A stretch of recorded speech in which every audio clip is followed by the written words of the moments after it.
Chapter 16:23.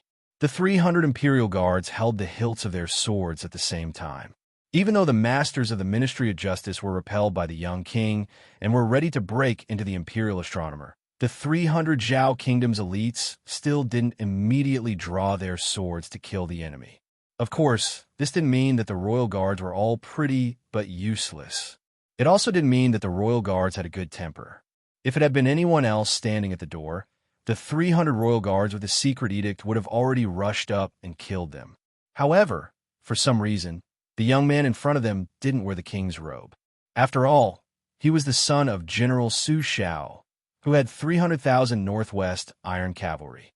He was also a martial arts grandmaster who was as famous as Chao Chongqing and Dong Tai. In terms of Jianghu, he was probably more famous than the other two Earth Immortals. Whoever drew their swords first would die first. The reason was that simple. The consecrator of the Ministry of Justice was sent flying. The deputy commander of the Imperial Guards could only brace himself and take his place. This tall and sturdy, peerless master of the Imperial Guards had an imperial saber with the name Eternal Hui Tian hanging from his waist. During the reign of the late emperor, it took the palace master 5 years to forge 18 swords. The first 3 swords were kept in the palace guards. Only when the late emperor wore the golden dragon armor and participated in the hunt, he would wear one of them. Until the end of the Yong Hui dynasty, in addition to the 3 palace guards, the Yong Hui Tian 16, 17, and 18 were given 3 swords. According to the rules, the position of the palace guards commander was not hereditary, but the golden swords were hereditary. In other words, only those who sat in these 3 positions were qualified to wear the 3 swords. Gu Jiantang of the Great Pillar State, Chun Jibao of Shu, Liu Baijie of the Tangxi Sword Ferry, and Wu Zhongshuan, who had just arrived at the capital to attend the imperial court. Each of the 4 ministers of the Ministry of War of the Liang dynasty was bestowed with a sword and kept it for generations. Among the 8 generals of the 4 campaigns and 4 towns, other than Wu Zhongshuan, only the general of the northern campaign, Ma Lulong, received this honor. However, no one knew the exact number of the 5 insignia sabers. After the current emperor ascended to the throne, he ordered nearly 500 new imperial swords to be replicated according to the eternal Hui Heaven Sword. He personally named them the Auspicious Talisman Day swords, or Day swords for short. The scabbard was made of wood with a golden peach leather sheath. The guard was an oval-shaped hollow plate made of iron and gold. There were 3 moving jade dragons inside, which were vivid and lifelike. The deputy commander of the royal guards took a deep breath. His tone was no longer as stiff as the unlucky guy from the Ministry of Justice. He said in a low voice, "King of Bailiang, please don't make things difficult for us." Su Fingyan, who was standing with his hand on the blade, did not make a sound. He did not take out the old coal blade that had been forged very early on. Instead, he gently tapped the hilt of the blade with his finger. It was like the sound of Bailiang's drum. Being able to become the deputy commander of the royal guards in Liang, he naturally would not be a coward. The burly man smiled. He had a bit of the spirit of a man who was willing to die for the emperor. He probably knew that he was going to die. He did not have the old-fashioned attitude of a servant beside the emperor in the palace. He looked at the northwest vassal in front of him and laughed heartily. Yang Dongping, a wild warrior from the old Dongyue countryside. 12 years ago, I entered the capital as a royal guards guard. I have been away from Jianghu for 12 years. This is the last battle of my life. To be able to fight with the king of Bailiang, my life is not in vain. After saying his last words, Yang Dongping took out the eternal Hui Heaven number 17 imperial sword, which he did not know who would be given to after his death. He shouted, "Meet the enemy." 300 Auspicious Talisman Day swords were neatly unsheathed.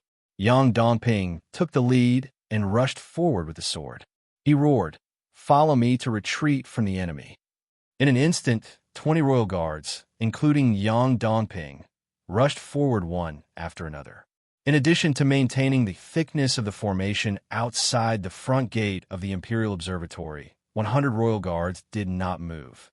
The rest of the royal guards rushed to the left and right sides of the battlefield, where the king of Bailiang and Yang Dongping were fighting. Obviously, they not only wanted to block the path of the young vassal, but also to block the path of retreat. More than 200 royal guards were extremely fast. For a moment, outside the gate of the Imperial Observatory, they were like a group of gorgeous butterflies fluttering in the air. The soldiers of the Li family who were inside the gate were dazzled and felt a chill down their spines. They asked themselves, how can an ordinary master survive such a fierce encirclement? Every step that Yang Dongping took caused the street to tremble. He didn't dare to jump up and slash down. When facing a martial grandmaster like the king of Northern Liang, who was much weaker than him, there were too many openings. He was destined to be killed in one move. Even though Yang Dongping was a first-stage Vajra realm martial artist, he only chose the most conservative move. He used his saber as a sword and stabbed the tip of his saber towards the king of Northern Liang's chest. Furthermore, he didn't use his full strength in this attack. He left 30% to 40% of his chi in case he couldn't defeat the king of Northern Liang. Although Yang Dongping had been away from the Jianghu of the Central Plain for more than 10 years and was not well known, he did not dare to slack off for a single day in the palace where countless martial arts manuals were stored. The path of martial arts was like sailing against the current. If you did not advance, you would fall behind. Yang Dongping, who had outstanding talent and constitution, had endured loneliness for more than 10 years. He did not care about the false reputation of being a Xian finger expert. Instead, he trained his Vajra realm cultivation to be extremely solid. The move before him was a combination of several supreme arts that had not been passed down. He had also received guidance from the former head of the ceremony directorate, Han Xianxia. This move of his had almost reached the realm of returning to simplicity. Yang Dongping did not dare to underestimate the new grandmasters in the world. However, he soon realized that he had not faced a top grandmaster for many years. Once he encountered a figure like the king of Bailiang, a slight mistake could be fatal. Yang Dongping's original intention was to avoid the king of Bailiang when he saw that the situation was not good. Otherwise, he would retreat on the spot. With the palace guards behind him filling in the positions and helping to delay the battle, he would still have a chance to survive. At that time, he could continue to fight. Unfortunately, Yang Dongping did not expect that he would die because he did not overestimate himself, but seriously underestimated his opponent. The young man in white did not try to stop him. He allowed the Eternal Radiance number 17 Imperial Sword, which could cut through iron like mud, to stab his chest. At that moment of choice, life and death were on the line. Yang Dongping, who thought that he had an opportunity, suddenly increased the chi between his 5 fingers. He stopped accumulating power, and the 3 jade dragons in the Imperial Sword's guard immediately let out sonorous dragon cries. When the tip of the Imperial Sword was about to touch the linen cloth on the young man's chest, it would be able to penetrate his body. Suddenly, a huge force was transmitted from the body of the Imperial Sword. The Imperial Sword in his hand was like hitting a mountain, like an egg hitting a stone. Yang Dongping had decisively given up this precious Eternal Radiance Imperial Sword. However, just as he let go, the king of Bailiang had already stretched out his palm. Yang Dongping's whole body seemed to have been hit violently by a battering ram. His body was still slightly moving forward, but his whole chest instantly caved in and a large part of his back protruded at the same time. Yang Dongping, who was in the first grade Vajra realm and the deputy commander of the palace guards, died on the spot. Yang Dongping's body flew out and hit a guard who was waiting for an opportunity to pounce on the young lord. The unparalleled momentum caused the guard to have no time to dodge, and a large amount of blood splattered wantonly in his chest. There was a guard behind him who tried to reach out and stop his seriously injured colleague. With a crack, his arm exploded. There was no chance for him to regret. The 2 people who were retreating without any signs of weakening slammed into him. Then, the 3 corpses flew out together and slid out on the ground. The corpses slowly stopped in front of 100 palace guards who were as motionless as mountains. On the ground, a scarlet blood flowed. The dead were already dead, and the living were a ghastly sight. After Yang Dongping was killed by a palm, the eternal Radiance Heaven Blade, which was supposed to be passed to the next deputy commander of the palace guards after the war, flew out of his hand. Su Fengnian casually waved it.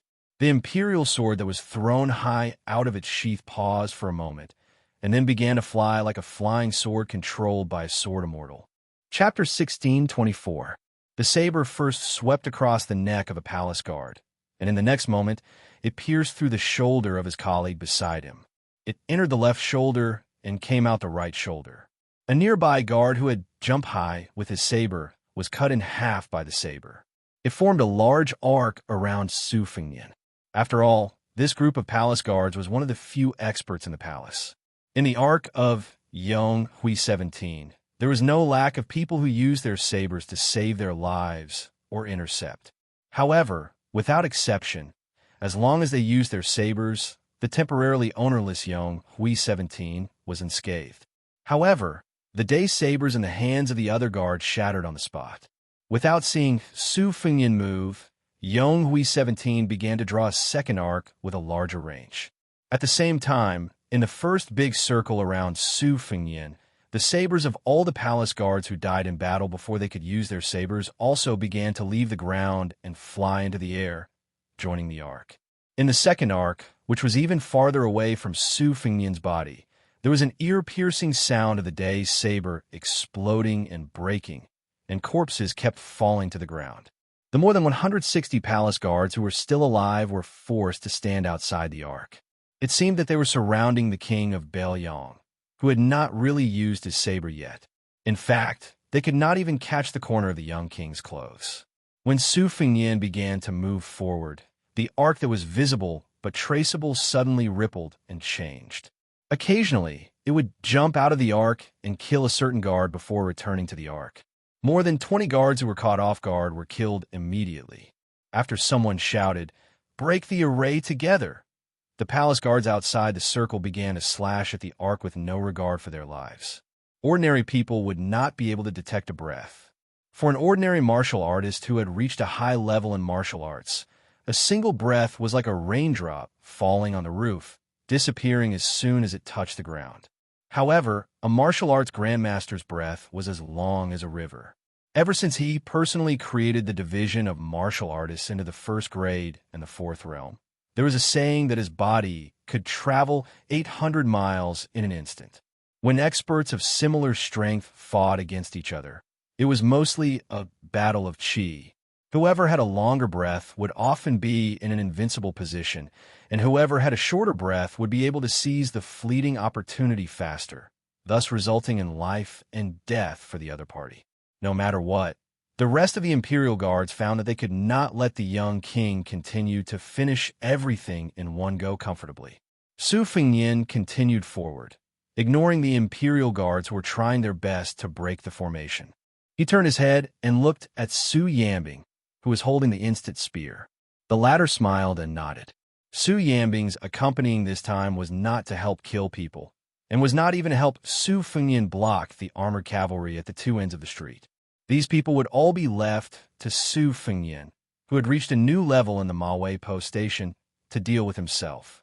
But before Su Fengnian entered the Imperial Astronomer, he would hold back two people and two formations. Su Fengnian was today in Great Peace City, just like when Wang Xianji was standing in Martial Emperor City. This kind of state of mind was related to the level of martial cultivation, but at the same time, it was not very related. But whether or not one had this kind of state of mind, it would have an effect on one's cultivation. Previously, Su Fengnian had truly managed to fight one against two people at the last moment of Mawei. This had already explained everything. At the time, Chao Chongqing, Luo Yang, Wu Jian, Xinyuan Qingfeng, and the others had done it intentionally. Dong Tai, Chen Jibao, Yu Groom, Chai Qing-shan, and the others had done it unintentionally. On the empty street, Su Yambing lightly inhaled, the shaft of the spear in his hand trembling. This man who had always been seriously neglected in the Liang dynasty and the Jianghu of the Central Plains, a middle-aged martial artist who had never been heard of, who had never left Baoyang's territory, and who did not have many illustrious battle records, raised his head to look at the heavenly connecting platform of the imperial astronomer. Chen Jibao, Xia Guaning, who will come first? Or together? On the heavenly connecting platform, Xia Guaning said helplessly, of the two of us, the one who can fight, you're not willing to act. The one who can run, I can't run right now. What should I do? My head hurts. Chen Jibao said indifferently, there are two big arrays in the imperial astronomer. The one on Dragon Tiger Mountain can be used to imprison Su Yambing. Xie Guaning sighed. Although there are more than 60 imperial jade seals in the spring and autumn period, and the influence of Duke Yinxing's presence is not big, but without the big array on Dragon Tiger Mountain to reduce Su Fengyan's strength, the effect will be very different. The most important thing is that you're not willing to act. Chen Jibao interrupted the words of the ambitious scholar. You should know that Su Fengyan came here to do something that I would have done in the future. I'm just standing here, and that's already giving you a lot of face. If you want to take the opportunity to destroy Beiliang's fate, then do it with your own ability. Xie Guaning said self-mockingly, I know. Our cooperation is like asking a tiger for its skin. I, Xie Guaning, know it in my heart. At this time, Jean Sinan, who had been the leader of the Qi cultivators in the north for 20 years, suddenly ran into the Tongtian platform, looking anxious. Xie Guaning frowned. His fingers quickly pinched in his sleeves and said to himself, it is not strange that Duke Yinxing suddenly left the capital, but other than that, what other big changes can there be? Jean Sinan's face was pale, and he said sadly, Mr. Xie, I just went to the Imperial Treasury and found that Duke Yinxing had taken away the central seal that symbolizes the fate of the Confucian school. Xie Guaning was stunned at first. Then he laughed, his sleeves shook, looked to the south, and said in high spirits, Duke Yinxing, do you really think that by doing such a rebellious thing, you can stop me, Xie Guaning? You are just trying to be clever and make a fool of yourself. You're just a bunch of stubborn scholars. On the post road, in a simple carriage from the north to the south, a middle-aged Confucian scholar and a little attendant were sitting in the carriage. The little attendant looked at his teacher, who was fidgety for the first time, and could not think of anything in the world that could make his teacher feel uneasy. Finally, the little attendant could not help but ask curiously, Mister, what's wrong? Before the teacher could give an answer, the little attendant thought that he had found the answer, and he grinned. Could it be that you are not acclimatized to the capital and have a stomachache? The middle-aged Confucian scholar had a small wooden box with simple carvings on his knees. After hearing the little attendant's teasing, he remained calm.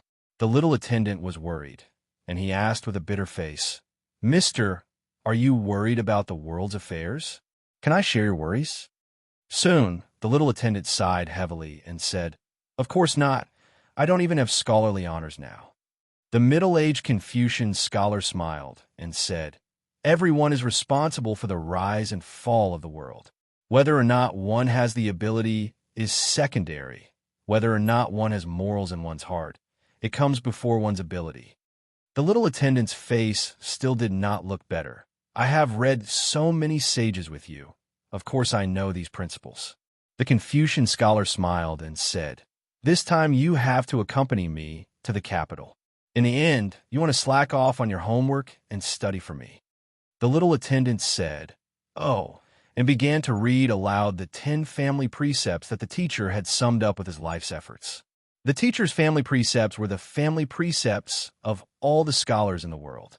Inside and outside the carriage, the sound of reading was loud. The middle-aged Confucian scholar began to close his eyes and concentrate. A scholar listened to the sound of reading. When you see a virtuous person, you should follow him. When you see a virtuous person, you should reflect on yourself. Do not do to others what you do not want to be done to yourself. I reflect on myself 3 times a day. When the little attendant read the last sentence of the 10 precepts, a scholar must be resolute. The burden is heavy, and the road is long. The middle-aged Confucian scholar followed and said, A scholar must be resolute. The burden is heavy, and the road is long. Then he suddenly opened his eyes and patted the little attendant's shoulder. His eyes were firm, and he slowly said, Because the burden is heavy and the road is long, we scholars should remember one thing more. A scholar must be resolute. The little attendant did not know the inside story, but he nodded hard. It was the middle-aged Confucian scholar of the current Duke Xianxia. He smiled and opened the box. It was empty. The Duke Xianxia said softly, "Su Fengyan, with you, Bailiang, fighting to the death in front. The Central Plains will be resolute behind." Chapter 16:25. The top Qi cultivator in the north, Xianxia, stood beside Xie Gaining and Chunji Bao. He looked down at the scene outside the gate of the imperial astronomer. Looking at the young vassal king who was still suppressing his aura despite being trapped in the battle, he suddenly felt generous. Why bother? Since you have already killed your way to the imperial astronomer, why don't you give it your all? Xianxia, as the head of the imperial astronomer and the head of the imperial astronomer, knew a lot of inside information that even the officials in the capital did not know. For example, the existence of the two big formations was the cornerstone of the battle against top martial artists like Wang Xianji and Chao Chongqing. Beimang's west capital once had a huge vat that hid a flood dragon, which could be used to search for all kinds of strange phenomena in the human world. The imperial astronomer's methods were not bad, or even better. Xianxia and also knew that this time, in order to target the young man surnamed Su, he could be said to be unscrupulous. In Mr. Xie's plan, the 300 palace guards were not chosen purely because of the combat power of these guards, but because they were closely related to the fate of the Zhao family in Liang. In particular, he persuaded the current emperor to allow the 1,200 heavy cavalry trained by Ma Lulong to rush into the capital in hopes of wearing down Su Fengyan's own fate. As the top Qi diviner, Xianxia knew about fate and fate. It seemed illusory, but in short, it was the will of the people. It was the power of heaven and earth. On the contrary, it was no longer the fate of heaven. It was the fate that heroes were not free, and everything came to an end. Therefore, Mr. Xie was really cruel and merciless. Not only did he ignore the life and death of the 3,000 soldiers, but he also wanted to destroy the fate that Bailiang had painstakingly gathered by Su Fengyan. At that time, Qi Jiajia's one sword of going Liang did not make Su Fengyan use Bailiang's fate. The young vassal king risked his life to prevent the one sword of 1,000 miles from entering Yuzhou. This time, Mr. Xie was forcing Su Fengyan to make a difficult choice. Would he let his emotions affect his decision, barge into the imperial astronomer, and resist the two big formations regardless of the consequences? Or would he leave some suspense for Beimang, which was in the middle of Bailiang's struggle for power in the Central Plains? Now it seemed that compared to the time when Qi Jiajia, one man and one sword, died one after another, Su Fengyan's state of mind had changed. He no longer had his hands and feet tied, nor did he have any misgivings. Although he was on the opposing side of the young vassal king, when Xianxia saw the scene at the door, he couldn't help but feel sincere admiration. With this young man leading the new Jianghu of Liang, Li Yufu, Qi Xianxia, and Xianyuan Qingfeng, all of them were truly impressive. Outside the Imperial Observatory, Dong Tai had just shown his magnificent skill of killing 1,000 people and 1,000 swords in an instant in Taiyan City yesterday. Today, Su Fengyan was using what he had learned. A young vassal king who had forcefully borrowed the day sword appeared in front of each of the 100 palace guards standing outside the door. Almost all of the palace guards were repelled by one move, and they all crashed into the outer wall. The entire thick wall rumbled and was on the verge of collapsing. If there were some valiant guards who didn't want to retreat and tried to take back their swords to continue blocking the road, they were quickly stabbed by a sword and nailed into the wall along with their swords. Of the 300 palace guards that Yang Dongping had brought, less than 100 were still alive. Yang Dongping was the first to die in battle. The two carriages had just turned the corner at the end of the street and had just brushed shoulders with the charging cavalry. On one of the carriages, Chunyu lifted the curtain and saw through the gap that at the very back of the cavalry, there were many tall and large cavalry who were donning armor and getting on their horses with the help of the supporting troops. Other than that, there were also hundreds of idle war horses that no one had ridden. Chunyu said in surprise, "I thought that this troop had entered Taiyan City as an armored cavalry." The proprietress of the Jiu restaurant couldn't help but laugh. Silly girl, this is a heavy cavalry that has only appeared a few times in the wars of the spring and autumn period. When they travel, they definitely won't wear armor. Before they face the enemy, the war horses they ride will definitely be supporting horses. Otherwise, if both the men and horses wear armor, the cavalry and the war horses won't be able to take it after a long time, let alone being able to destroy everything on the battlefield and play a crucial role in deciding the battle. They probably would have collapsed from exhaustion before they could even charge. Wearing armor before the battle is a rule of heavy cavalry. Only then will they have enough strength to tear apart the enemy's most dense and important formation. But even so, they cherish the strength of the war horses. On the battlefield, it's already very impressive to be able to carry out 2 long-distance charges while maintaining an orderly formation. As for using 1,000-man heavy cavalry in a roundabout way, that's just a novel and can't be taken seriously. Xianxia reluctantly pulled back her gaze and put down the curtain. She sighed emotionally. And hung, so that's how it is. In the past, I thought that heavy cavalry meant that they could wear armor and run for thousands of kilometers. The lady boss's eyes were absent-minded. She said softly, "Only when you go to Baelyang and see them kill with your own eyes will you know how valiant a true heavy cavalry is." Actually, I only heard it casually from my man back then. But at that time, Su Xiao used the strength of alcohol to pat his chest and say some heroic words that reached the clouds. He said that one day in this life, he would lead over 100,000 elite cavalry and beat 1,000,000 Bemang barbarians until they were cowards who didn't even dare to step out of their homes.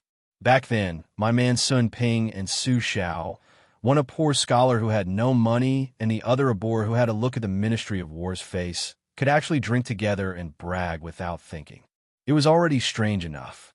Wu Su and I, 2 women, actually felt quite helpless every time we saw them putting on that cocky appearance of a hero in the world at the table.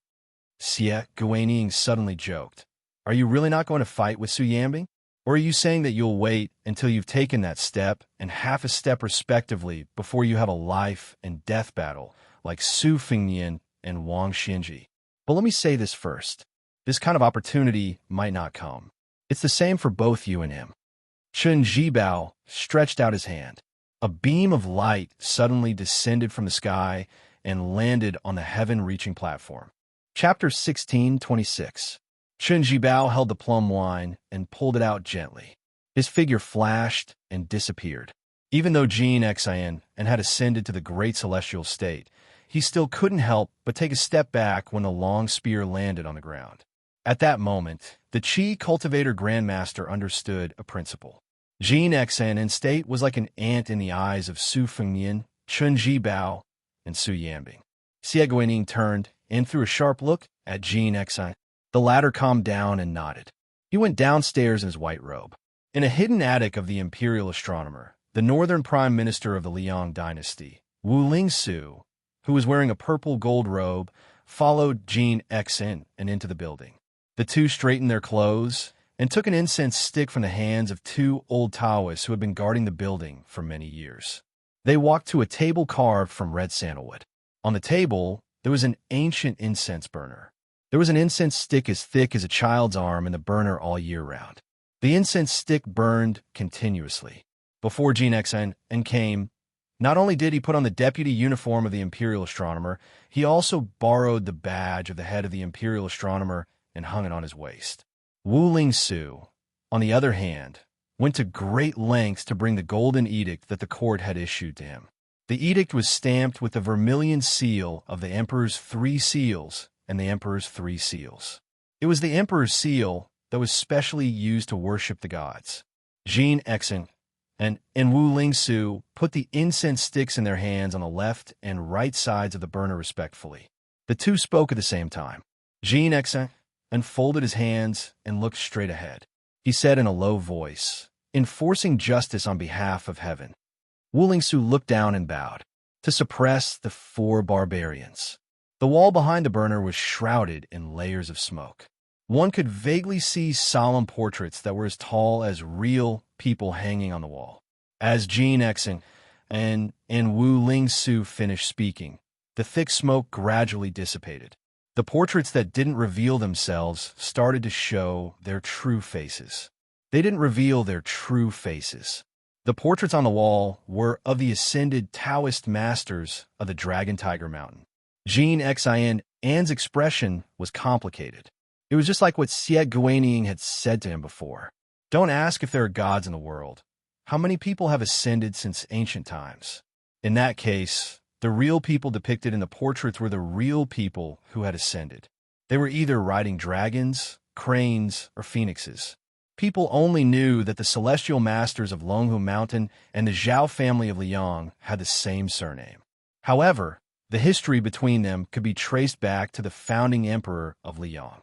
Because of Wudong Mountain, Zhao Huangqiao, who was born a noble, had no choice but to conceal his identity in Mount Longhu and cultivate in seclusion. He raised an evil dragon in Earth Lung Mountain to restrain the northwest black tortoise. The 3 incense sticks in the incense burner that were originally dimly lit suddenly blossomed into 3 brilliant flames. Especially the incense stick in the middle, it burned out at a speed visible to the naked eye. When the incense burned out, the paintings on the wall seemed to move without any wind. The sound of books being flipped could be heard in the building. The 2 brand-new portraits hanging on the left and right were the first to shake, and they were also the first to show signs of abnormalities. In the air, 3 inches outside of the portraits, mysterious ripples appeared. 2 Taoist masters in yellow and purple Taoist robes broke out of the mirror. Their figures were illusory as they walked out of the portraits and the mirror. They floated to the ground and walked out of the building. One by one, the sage-like Taoist masters landed on the ground and floated out of the door.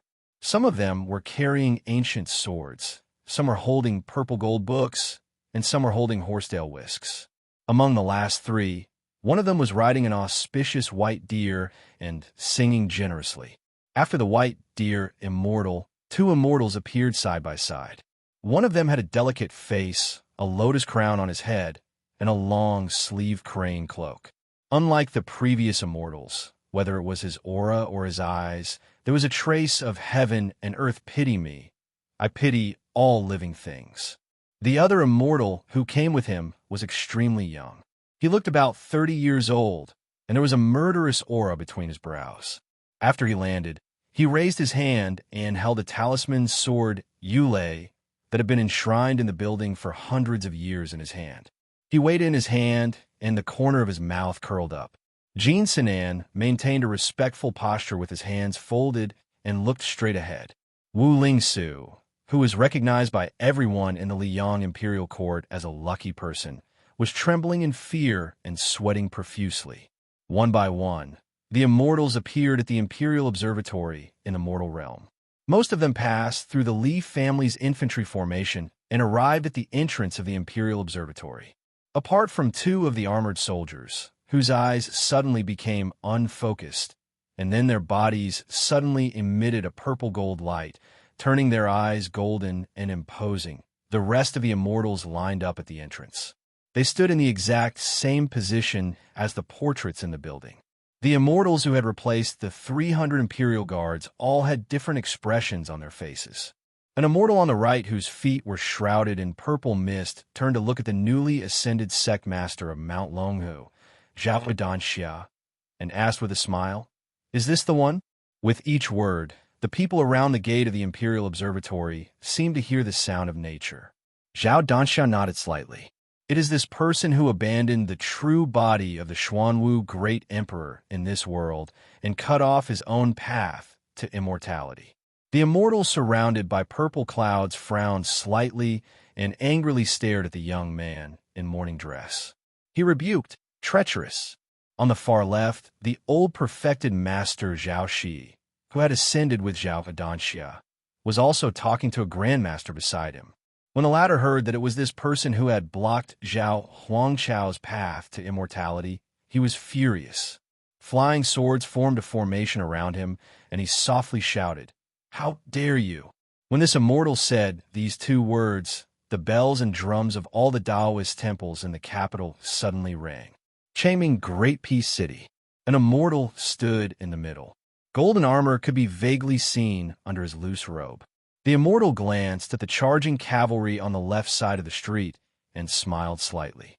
A ball of golden light exploded and flew toward one of the cavalry generals. The cavalry was instantly possessed by an immortal. His entire body shone brightly and shone brightly. The golden-armored immortal urged his horse forward. The immortals were in front. Su Fengnian looked at these high and mighty immortals expressionlessly. He did not say anything and only raised the cold blade in his hand. That was all. Chapter 16:27. In novels about immortals and supernatural beings, the description of those who achieve the Tao after a rough journey of cultivation would usually be given the title of immortal class, which meant that they had a place in the heavens. Actually, in the end, it was the same as those scholars in the world who had obtained scholarly honors in the imperial examinations and obtained a position in the imperial court or the throne room. The immortals in front of the gate of the imperial astronomer really opened the eyes of the soldiers of the Li family. Living under the feet of the emperor, they could see all kinds of strange people and things. For example, Zhang and I flew through the 18 gates with a sword. Many people in the capital were lucky enough to see it with their own eyes. However, Zhang Ni's style was at most like a banished immortal. It was definitely the first time they saw a real immortal. Moreover, dozens of immortals in Taoist robes appeared in front of them in one breath. It was too much for the eyes to take in. All the soldiers of the Li family didn't dare to breathe loudly. They all widened their eyes and stared hard at those tall and low figures. Enemies were bound to meet. The young, immortal in the middle was holding a talisman sword, Yulei. It was a Taoist treasure that was as famous as Wudong sword maniac Wang Xiaoping's Xianxia. Probably because it was too precious, it was hidden deep in the imperial astronomer in the capital. After a long time, people only knew about Xianxia and not Yulei. On the other hand, Wudong Mountain didn't have the habit of keeping treasures. Even a treasure like Lu Zu's relic was casually hung on the corner of the eaves.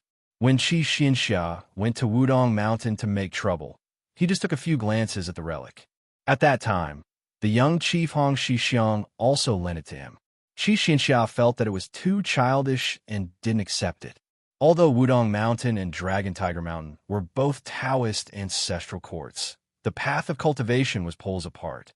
The latter climbed to the heavens step by step and only wanted to ascend. The former chief in the past 100 years, from Huang Manshan and Wang Zhongluo to Hong Xixiang and Li Yufu, all of them diligently traveled the world. There is no such thing as yellow and purple nobles and feather-clothed ministers. At this time, the sword-carrying immortal was very similar to Xianxia, the current leader of the Dragon Tiger Mountain, in terms of appearance and demeanor. However, compared with the latter, who was like a piece of jade, this young Taoist with strong immortal qi was more aggressive. He was like a well-carved national seal with countless golden talismans flashing around his body. In fact, the ancestor that Xianxia had invited to the Spring God Lake many years ago was this person. But at that time, the immortal's face was blurred, and Bailiang Prince invited the more magnificent Jinwu, Great Emperor Dharma image, which immediately broke Xianxia's invitation. Except for the few disciples of the Zhao family in Dragon Tiger Mountain, almost no one knew who Xianxia's ancestor was. Compared with the other three immortals who came down from Dragon Tiger Mountain, who were aggressive, the sword-carrying immortal faced the young king with a complicated look in his eyes. There was no anger on his face. He seemed to not see that the golden-armored immortal had already charged at the king of Bailiang. He slowly said, "The father and son of the Su family really can't stop." At the same time, the golden-armored general who was possessed by the immortal had already arrived. When he was 50 steps away from Su Fengnian, he reached out his hand and casually grabbed in the air. A golden spear surrounded by purple lightning appeared in his hand. The spear body was engraved with obscure Taoist cloud patterns. The golden-armored immortal shouted and thrust the spear at Su Fengnian's head. Su Fengnian didn't turn around. He leaned back slightly and dodged the spear. At the same time, he raised his hand and casually grasped the golden spear. Not only were there lightning flashing between his fingers, but his entire arm was shrouded in dazzling golden light and purple clouds. After the golden-armored immortal was caught by the spear, his warhorse couldn't move forward anymore. The immortal tried to smash the mortal's head with a sweeping posture, but the spear didn't move at all. Under the shock of Qi, the golden armor that symbolized the immortal's heavenly power trembled. Su Fengnian increased the strength of his 5 fingers. The golden spear made a loud bang and was directly broken by him. The golden-armored immortal's dazzling golden color suddenly dimmed.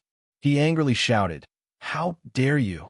Su Fengnian finally turned his head and looked at the ascended immortal wrapped in golden light. The corner of his mouth twitched. "Since both of you have descended to the mortal world, let's get off the horse together." Su Fengnian pulled the broken spear to his right. The golden-armored immortal, who didn't want to let go of the spear, was pulled off the horse. The latter obviously realized that something was wrong. When he left the horse's back, he let go of the spear and raised his hand high, as if he wanted to use something to suppress this audacious mortal. Sure enough, a square Taoist seal with dazzling thunder light hovered above the golden-armored immortal's hand. It looked like the seal of the thunderbolt deity recorded in the Taoist scriptures. He smashed it down heavily on Su Fengnian's head. At the same time, the immortal said in a deep voice, "Heavenly thunder blast." Su Fengnian didn't make any big movements with the blade in his left hand. He just made a gesture with the tip of the blade, slightly raised. The 3 immortals with the yulei, sword, the lotus crown on their heads, and the white deer at the gate of the Imperial Observatory seemed to want to say something at the same time. Among them, the lotus crown immortal sighed slightly. The immortal riding the white deer almost couldn't help but attack. Su Fengnian's move was Gu Jiantang's famous move, the Thunder Heart. In the last decade, Gu Jiantang, who rarely acted, only used this move to return a bow to the official when Chao Chongqing entered the Great Peace Imperial Palace with Jiang and I. Later, Jiang Fuding, who had a special status, provoked Su Fengnian and used it once against Su Fengnian. At this moment, Su Fengnian used the Thunder Heart with a force far more shocking than Jiang Fuding's. Even Jiang Fuding, who had always been proud of his talent, would feel ashamed of his inferiority if he saw this. The immortal in golden armor was just about to smash down with the Thunder Heart seal when his entire body seemed to be struck by lightning. He flew into the sky. The seal that had just formed and hadn't shown the majesty of the heavenly Tao also disappeared. Su Fengnian's sleeves moved slightly. He rose from the ground and twisted his body. His sleeves fluttered in the wind, showing the endless elegance of the number 1 person in the world. Su Fengnian appeared above the immortal in golden armor. He also reached out with his palm. His 5 fingers were also spread. However, he didn't use the Dharma seal. Instead, he simply slapped down at the immortal. There is an ancient poem that said, "The immortal touched my head and tied my hair to teach me longevity." These words contain the true essence of Taoism, causing countless cultivators in the mortal world to yearn for it. Many people visited famous mountains and great rivers just to see the true appearance of the immortals and learn the art of immortality. But today, the young vassal king in white robes, after being angrily reprimanded by the immortal, did something truly disgraceful. "I touched the immortal's head. I broke longevity with one hand." Chapter 16:28.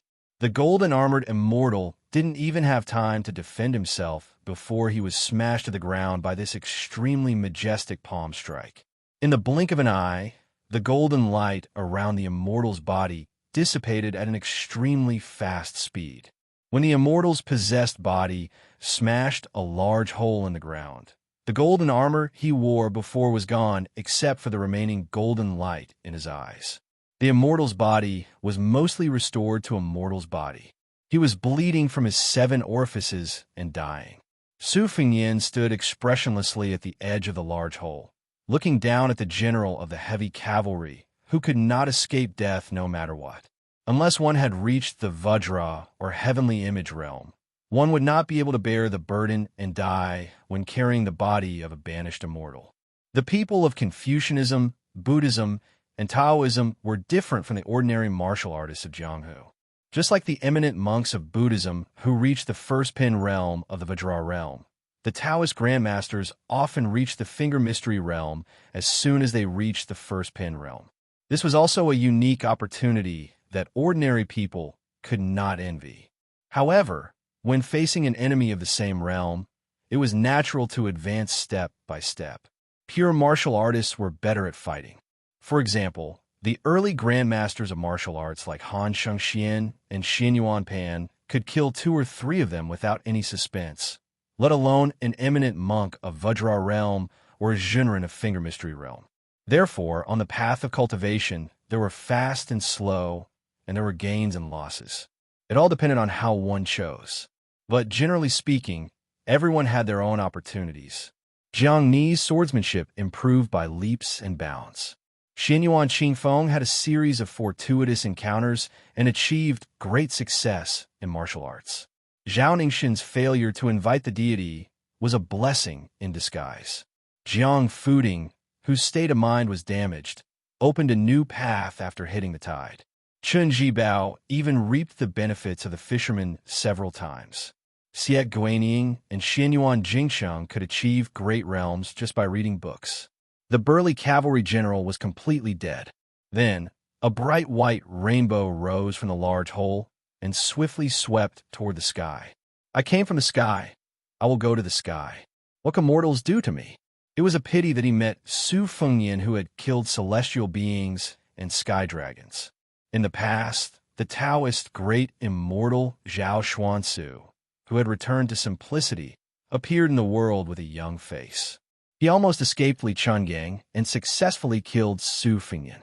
However, even though he was killed by the flying sword of the peach blossom sword god Dong Tai, he still viciously attacked Su Fengyan before his death. The Taoist great immortal Zhao Xuansu. He met the Dong Tai who had traveled thousands of miles to borrow a sword and set sail to visit immortals. Even Zhao Xuansu, who was only a hair's breadth away from becoming an immortal, couldn't escape. Now, this immortal of Mount Longhu who had ascended to immortality at some unknown time and who himself was restricted by the rules of celestial being descending to the mortal world had encountered Su Fengyan, who was at the peak of his spirit, as if he was in martial Emperor's City, facing all the heroes of the world. Before Su Fengyan had made his move, many of the immortals gathered at the gate of the Imperial Observatory were simultaneously furious. The flying sword immortal, standing next to Zhao Shi, was even more furious. When his thunderous voice rang out, "How dare this brat?" the immortal had already disappeared without a trace. In the next moment, many of the immortals near the left and right raised their heads to see this scene. They were somewhat shocked. Then, they looked at each other in dismay and began to whisper to each other. It turned out that after the flying sword immortal blocked Su Fengyan's attack, the streak of white light was still cut in half by a bolt of thunder square that appeared out of nowhere. From then on, it dissipated between heaven and earth. Not far away, the 2 cavalry troops that had already begun their charge had no choice but to stop their war horses. Then, they unwillingly turned around and retreated from the battlefield. Even though they were the greatest killing machines on the battlefield, they didn't dare to act rashly when 2 groups of immortals were fighting in front of them. In front of Su Fengyan, thousands of purple-gold flying swords poured down like a torrential downpour. Following closely behind was the immortal who was riding on a huge flying sword. He put 2 fingers together in front of his chest and uttered a mantra. Su Fengyan took a step forward and a step back. His knees were slightly bent. He held the blade in his left hand and pointed the tip of the blade slightly upward. He pointed the blade at the immortal who was riding on the sword. His right hand also put 2 fingers on the side of the blade and said softly, "Break the formation." Without the majestic flying swords sprinkling down like rain, without the majestic Taoist mantra, Su Fengyan simply raised his blade and said 2 simple words. A green upstanding qi, like a swimming dragon, directly broke through the dense sword formation that was falling from the sky and crashed into the immortal who was riding on the high ground. The immortal's expression changed dramatically as he made a gesture with his fingers. A crystal-clear tablet floated in front of his chest. The tablet was the most popular item in the imperial court of Dafeng dynasty. Now that the Liang dynasty had unified the spring and autumn period, it was gradually abandoned. According to the laws of Dafeng dynasty, the emperor used jade tablets, the vassals used ivory tablets, and the scholar officials used bamboo tablets. Because Dafeng dynasty worshipped Elder Huang, they specially granted the Taoist who was conferred the title of immortal to use jade tablets. However, in the Dafeng dynasty, there were only a handful of Taoist priests who were conferred the title of immortal. According to historical records, there were a total of 8 immortals in Dafeng. Unlike the Liang dynasty, the previous emperors of Dafeng dynasty worshipped Wudong and demoted dragon and tiger. So the 7 immortals came from Wudong Mountain. Only one Taoist priest of Dragon and Tiger Mountain, Xianxia, was conferred the title of Immortal Dong Su. In the last years of Dafeng dynasty, this famous immortal of Dragon and Tiger Mountain had various legends of riding a sword in the sky. Presumably, the immortal sword who returned to the mortal world this time was the immortal Dong Su, Xianxia, who is rumored to have ascended with one foot on a sword and the other on a tablet during the last years of Dafeng dynasty.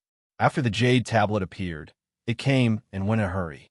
The green upstanding chi and the pure white jade tablet collided with a loud bang, causing a strange phenomenon that seemed to shake heaven and earth. Not to mention the Li family's armored soldiers and the cavalry on the street couldn't help but cover their ears in pain. Even the sleeves of many immortals began to flutter backward, under the head-on collision. The jade shattered. The green upstanding chi, wrapped in wind and thunder, shattered the jade tablet and pierced through the immortal's body into the sky. The sound of wind and thunder lingered in the air. It echoed in the sky for a long time. Immortal Zhao Jingzhen's outcome was the same as the golden-armored immortal from before. Immortal Zenrins were not immortal. Without the support of their masters, the rain of swords instantly disappeared. For a moment, heaven and earth were clear. The 2 immortals had no power to fight back. Su Fengnian turned to dust with a snap of his fingers. The immortals looked at each other. There was no fear on their faces, only anger. No less than 30 immortals floated out together. Su Fengnian laughed softly and said, "So what if you have more people? Facing a group of immortals, I'm very familiar with the situation. I have not traveled to Jianghu 3 times for nothing." Su Fengnian did something that the immortals found inconceivable. He sheathed his saber. He opened his arms and suddenly raised them up. Rise. The second year of Auspicious Talisman. There was a rain of swords in Great Peace City. The second year of Auspicious Talisman had yet to enter winter. There was another rain of swords in Great Peace City. That time, they fell from the sky. There was a suspicion that the thunder was big, but the rain was small. Hundreds of thousands of flying swords fell in the rain, but did not hurt anyone. Earlier, when they landed and seemed to dissipate, they had quietly gathered near the imperial astronomer. This time, from the ground to the sky. If they wanted to kill, they would kill immortals.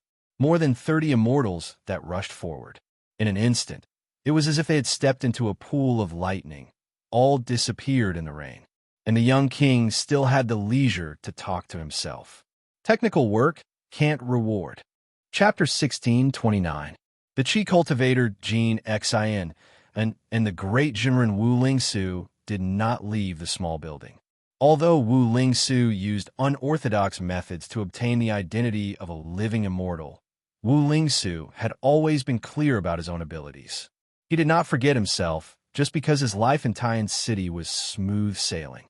This was not because Wu Lingsu's willpower was good, but because there was that tigress at home watching over him.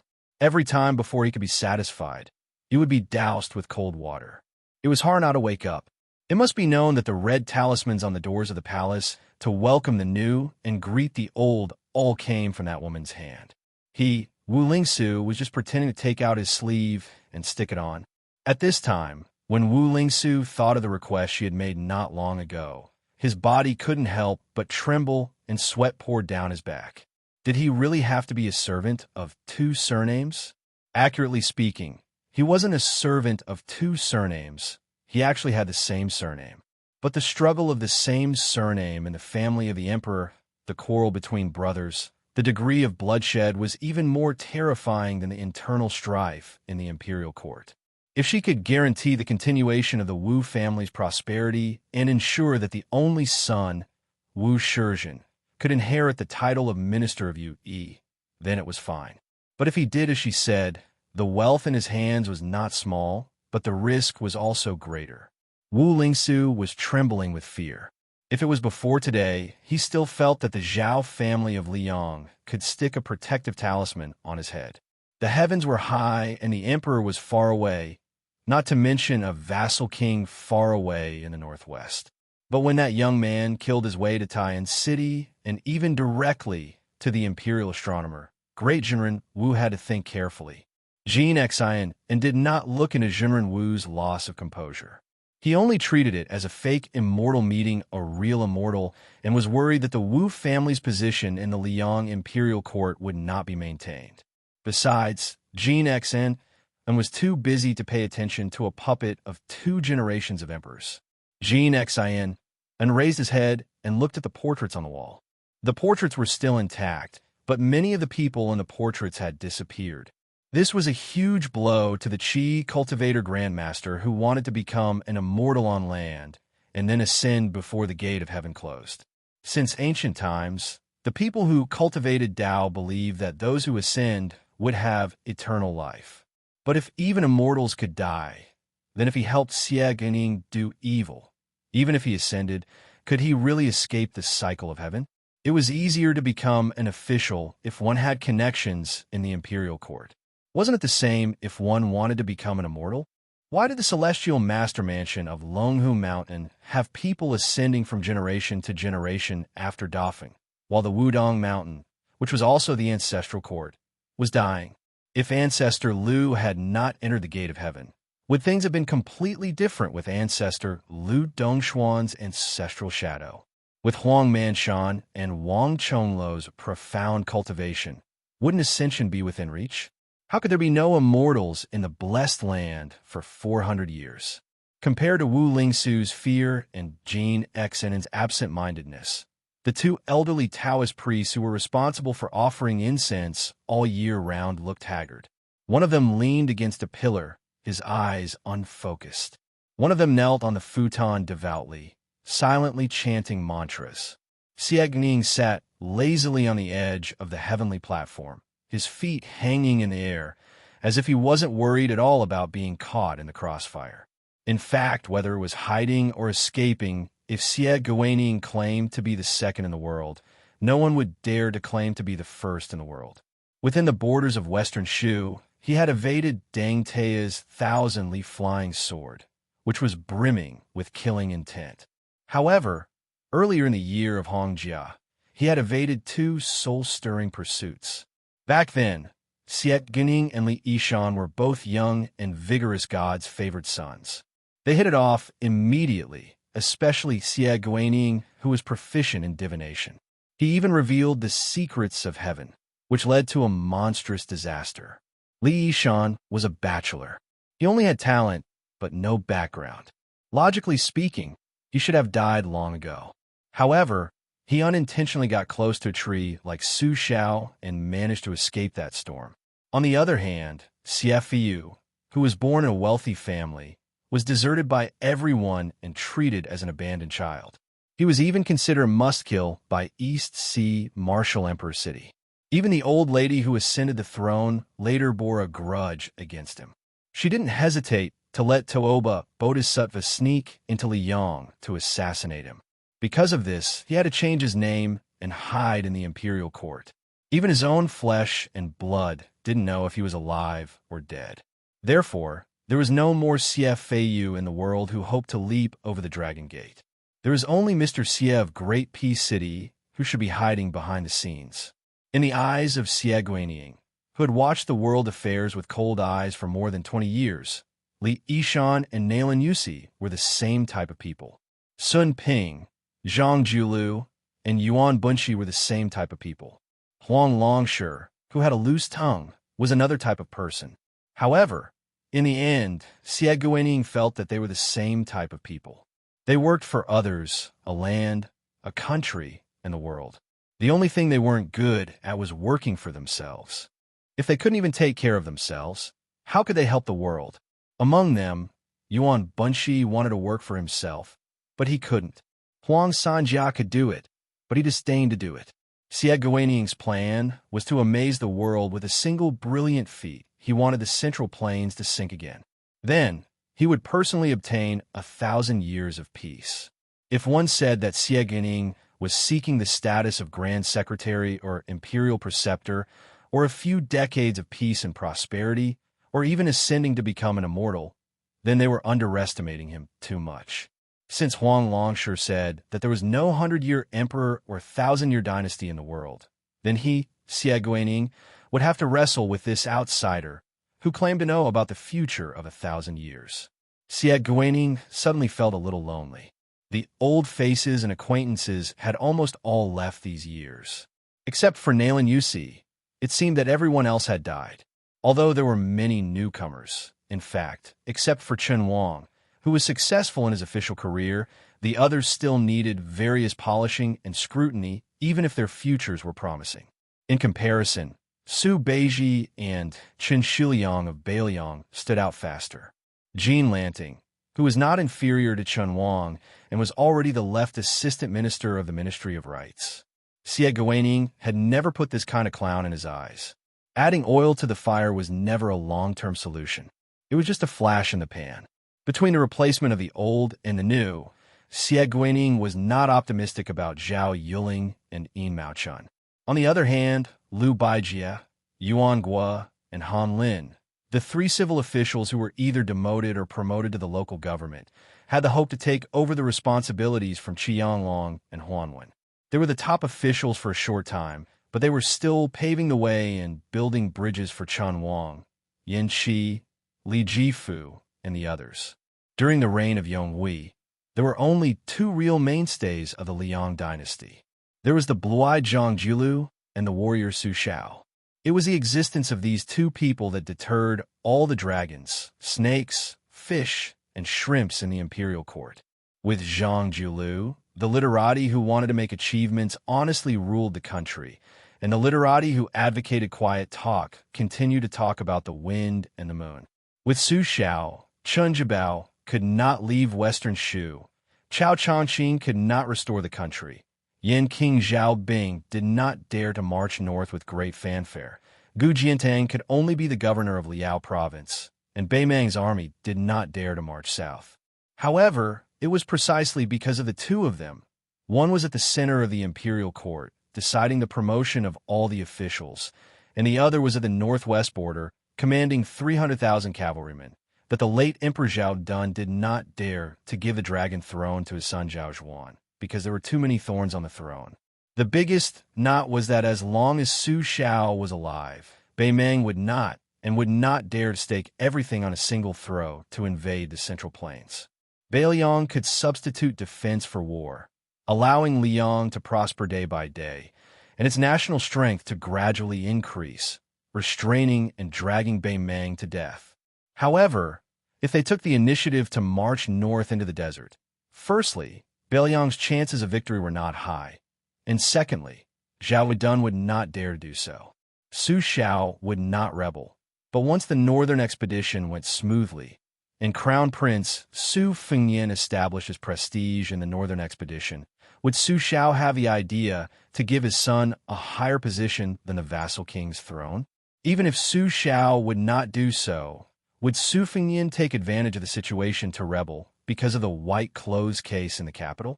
Even if the Su family only conquered half of Bei Mang, with the vast territory of the southern dynasties as strategic depth and abundant supplies, how could Liang resist the battle-hardened Beiliang cavalry?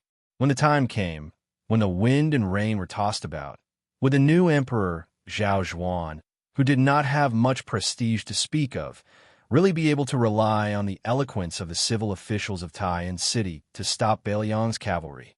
Taking advantage of West Shu's rebellion to weaken the vassals and suppress the power of the local generals, and at the same time taking the opportunity to demonstrate martial arts to the world on the battlefield of Guangling, was the strategy that the late Emperor Zhang Jiulu, Huan Wen, and Yuan Bunshi had no choice but to do.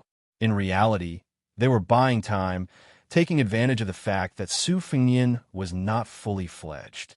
Even if West Chu did not rebel, Liang would still force Chao Chongqing to rise in rebellion. The imperial court had Gu Jiantang personally oversee the two Liao provinces and Qin Jibao the vassal state of Western Shu, making an aggressive stance towards Beiliang everywhere. How could a Beiliang that did not have any reinforcements not give Beimeng, who had been accumulating strength for 20 years, an opportunity to exploit? A chance to take down a Beiliang that finally did not have Su Xiao leading the border army? Beimeng attacking Beiliang had the same meaning as Su Xiao winning the Battle of the Western Wall. Although the price was huge, the results were obvious. One battle decided the fate of the country. Looking at it now, the direction of the two dynasties did not change, but there were many deviations. Even after Wu Zhongshuan left Nanjiang and joined Liang, the Guangling War did not quickly change. On the other hand, Northern Liang had obtained a tragic victory. It was tragic and heroic. What was even more unexpected was that the Beiliang frontier army lost 100,000 men, less than Liang had predicted, especially the 130,000 to 140,000 cavalry. They did not suffer any major injuries. Today, they still maintained an impressive number of around 100,000 men. Originally, not only did Beiliang win a Pyrrhic victory, the Second Great Battle of Liangmang would directly spread the flames of war to Beiliang's Dao territory, or even Lingzhou. Looking at it now, Beiliang fighting to the death outside the pass was not a fool's dream. Therefore, when Su Fengnian left the vassal land without permission and Liang retreated step by step, it was not that great peace city suddenly liked to talk about comradeship and reason with people. Instead, it was because they were afraid that Beiliang would do something irreparable in a fit of anger. It was a pity that other than Tannan, whose heart was like dead ashes, those few people of the older generation who had set the trap had all died one after another. Now, the crucial point was how Grand Chancellor Qi, whom Zhao Dun had high hopes for, would react. Chapter 1630. Before his death, Zhao Zhuan had made many plans, both overtly and covertly. He had planted many foreshadowing in the officialdom, which gave Zhao Zhuan a great opportunity to display his skills after he ascended the throne. So far, it seemed that the young emperor had done a good job. Even Huan Wen, who held a grudge in his heart, was still cautious and conscientious in the new Xiangfu dynasty. There was not much of a gap between him and Qi Yanglong, and he became a mender. Unlike Su Fengnian, who could win the hearts of Beiliang's soldiers by risking his life on the battlefield, the young Emperor Zhao Zhuan was like the most honorable caged bird in the world, relying only on the skin of the dragon robe. Therefore, his majesty as an emperor required years and years of hard work to build. Of course, if Zhao Zhuan could have Su Fengnian's martial cultivation, it would be a different story. For example, when Chao Chongqing and the princess of West Shu came to deliver gifts, he defeated Chao Guanzi before Gu Jiantang and Master Lu Hao. However, in the path of martial arts, there was no such thing as a great grandmaster without risking one's life. Even Xinyuan Qingfeng, whose strength had improved by leaps and bounds, did a crazy thing like fighting to the death with Wang Xianji, Yuan Bunshi's illegitimate son, Jiang Fuding, who had outstanding talent. Even if he had received guidance from a large group of experts, such as Gu Jiantang and Master Lu Hao, Qi Jiajia, in the end, he still ended up as a tide-bearer in Donghai. Xie Guining said softly, "Several pillars of the country can work together to support a throne room that is swaying in the wind and rain. However, a cornerstone can allow a dynasty to remain standing in the face of a once-in-a-century storm. Zhao Zhuan, Chen Wang by your side is still too young. It will take time to become someone like Zhang Jiulu. You can wait, but others won't." Xie Guining closed his eyes, calm and composed. He didn't care about the immortals who walked out of the hanging statues and died like moths to a flame. Anyway, the ones who lost were the Su and Zhao families. Xianxia, who had personally created this situation, couldn't be more happy. If the Qi refinement warriors from the north and the south were all dead, it would be more beneficial to Xianxia's long-term plan. Therefore, it would be best if Xianxia could bow his head and listen to his orders. If he refused, Xianxia would not only have the ability to escape. However, Tantai Pingjing accidentally dragged her family to Bailiang, so it was not easy to make a move. Now, she seemed to have gone to Guangling Road alone, which was a hidden danger. As for Mount Lantau of the western regions, it no longer shunned the world with cold eyes. After Liu Songtao's death, it also put down its arrogance and chose to enter the world and rely on Bailiang. The white-robed monk Li Dongxin also went to Bailiang. Even Huyin Daguan's family of 3, why did they all bring their families with them? Recently, there was also Duke Yinsheng who left the capital without warning. It should be known that this saint had helped Zhao Shi of Liyang to persuade Chao Chongqing not long ago. Xianxia, who was smiling at first, suddenly frowned. He opened his eyes and sat up, looking at the northwest. Xianxia was a little annoyed. Was the reason why his vision began to blur because he had also become a part of the game? Then Xianxia suddenly withdrew his gaze and looked down. As a result, he saw the seemingly innocent young Jianzheng, the child nicknamed Little Bookcase, grinning at him. At the same high place, the young emperor Chen Wang and Lu Su on the roof of the main hall did not speak much. Only the eunuch of the ceremony directorate stood under the eave from time to time and reported the situation at the imperial astronomer in detail with a voice that was neither soft nor loud, just enough to be heard clearly. When Zhao Zhuan heard that 2 carriages and 4 women appeared over there, the young emperor was a little self-deprecating and helpless. After that, his brother-in-law Yin Qiji went to the palace to have an audience. It was also an indispensable and important step for Yin Qiji to rush to the palace to pass a message to Su Fengyan. But when Yin Qiji hurried back and knelt under the eaves, the young emperor was obviously a little angry. Even the seal eunuch Song Tonglu was a little nervous. Song Tonglu knew that other than Yin Qiji's identity as a relative of the imperial family, he was also a very special balance. As for the balance in the previous emperor's heart, one of them was the scholar Yin Jieshi. This dual leader of Bailiang's literary and officialdom had betrayed Bailiang and entered the court. Naturally, the previous emperor was very happy and favored the entire Yin family. Yin Jieshi was made one of the 6 palace scholars, and his daughter, Yin Dongwu, was now the empress. In reality, Jean Lanting was also the same, so his meteoric rise shocked the entire capital. Yao Baifeng was also the same, but this great scholar of Confucianism had leaned toward Bailiang and Su Xiao many times in court.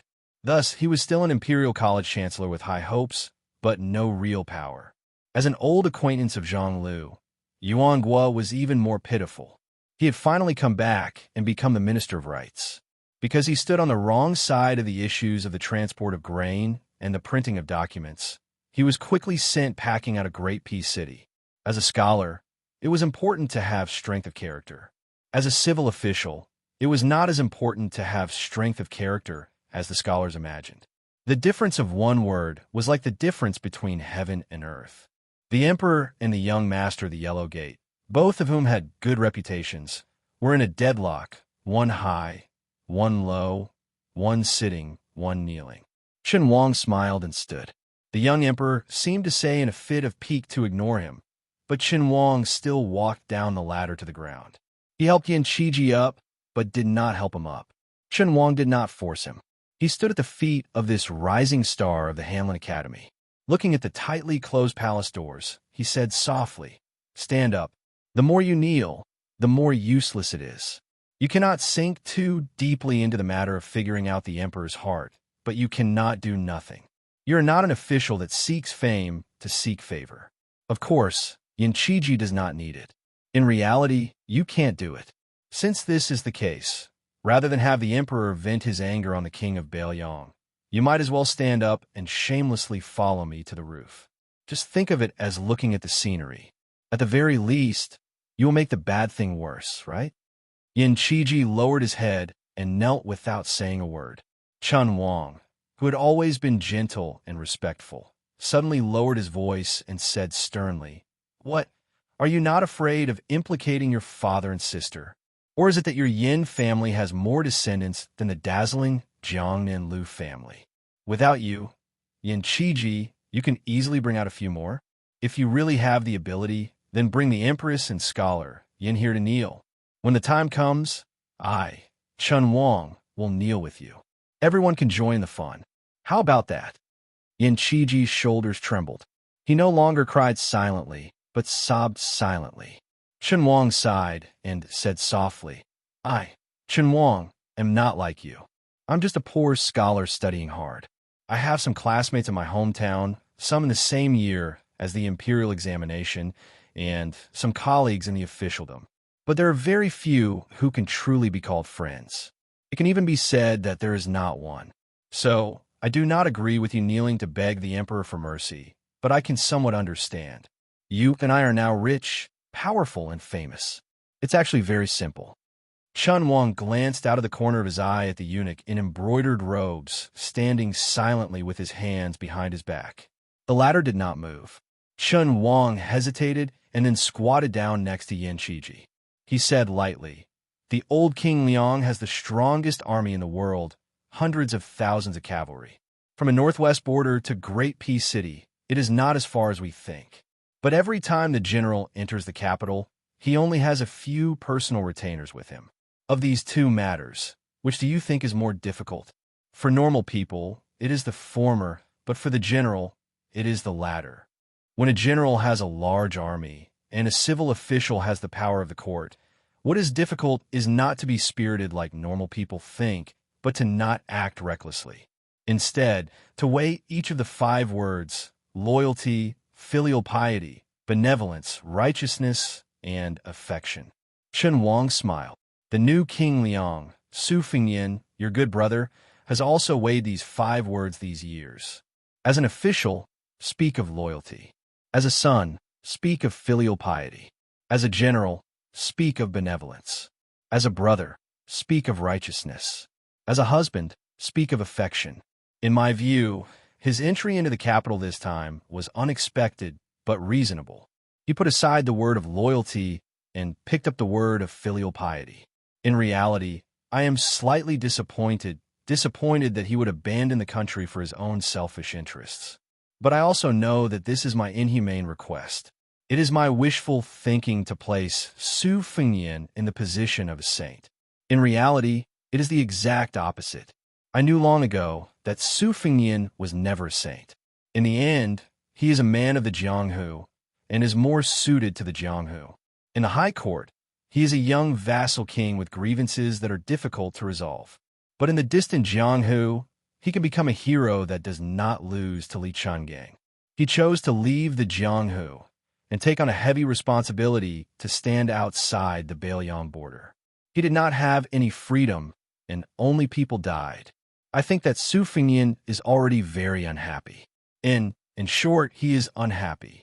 It is a very simple principle, but many people do not understand it. If someone says Su Fengyin, he should be satisfied. But I, Chun Wang, am a poor scholar at the bottom of the marketplace. Step by step, I have reached my current position. But there are some things that I'm also very unhappy about. You can't say that it is easy for me to stand and talk, right? You can't. If anyone says that and I hear it, I will one day make them even more unhappy. See, I'm also not a saint. This has nothing to do with whether or not I am an official of the left scattered cavalry or not. None of us are saints. So, His Majesty is also not a saint. There is justice in heaven and earth, and people also have human nature. It is not wrong to follow this principle and conduct oneself in the world. So, because Su Fengyin is Su Zhao's son, it is not wrong for him to come to the capital and go to the imperial astronomer. Because His Majesty is the son of the previous emperor, it is difficult for him to back down. It is also not wrong for him to be unwilling to back down. Since that is the case, you, Yin Qiji, have already knelt. His Majesty and I both understand your principles. Why do you want to take a mile after taking an inch? Even the ignorant children in the capital know that kneeling in the imperial court is a simple matter. Being able to stand is difficult. Why don't I take a look and see if there is gold or silver on the ground? Chapter 16:31. Yin Qiji finally wiped his tears and stood up. When Yin Qiji was about to bow and express his gratitude, Qin Wang shook his head and said, "Forget it, forget it. Lu Su has already done the same thing in front of His Majesty today. If you do it again, where will His Majesty put his face? Once the label of forming a clique for personal gain is put on me, I can forget about continuing to be promoted." Yin Qiji said calmly, "Gentlemen are a group, not a clique." Qin Wang was stunned for a moment. Then he turned around and began to climb the ladder. He muttered softly, "What a waste of my effort. That's good. I don't have to waste money to treat you to a drink." Yin Qiji, who had flattered the wrong person, was immediately embarrassed.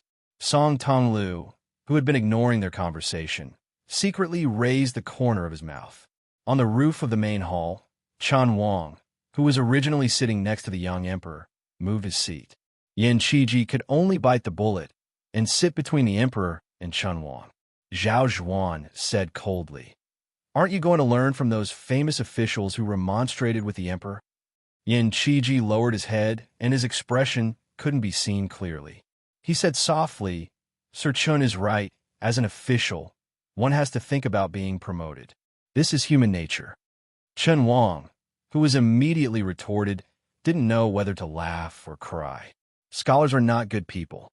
On the other side, blind Lu Su smiled playfully. Zhao Zhuan was a little self-deprecating.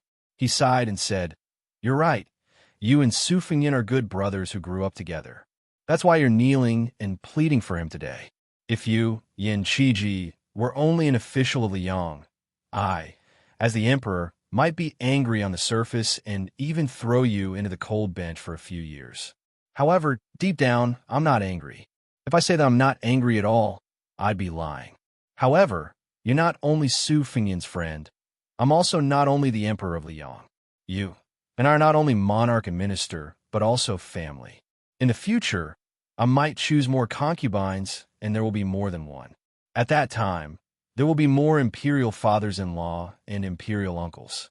However, I'm not lying to you. You're first the fourth prince's brother-in-law, then the imperial uncle of the current emperor." Yin Qiji was stunned. Zhao Zhuan put his arm around Yin Qiji's shoulder and laughed. He pointed into the distance. "Look, the wind and clouds were surging. I hope that one day, the four of us will be able to sit here together and enjoy the scenery." Chen Wang's expression was solemn as he sat upright.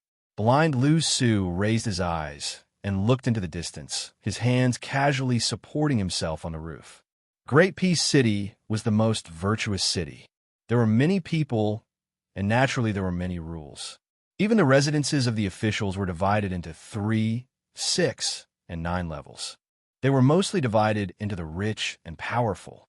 For example, the group of residences where the Duke of Yin and the Marquis of Huayang resided were mostly of great birth. Dukes, marquises, and counts were piled together.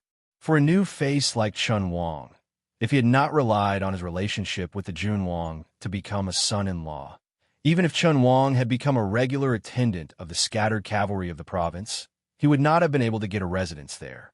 Most of the people in Jing came from the Hamlin Academy, the Imperial College, and the Imperial Censorate.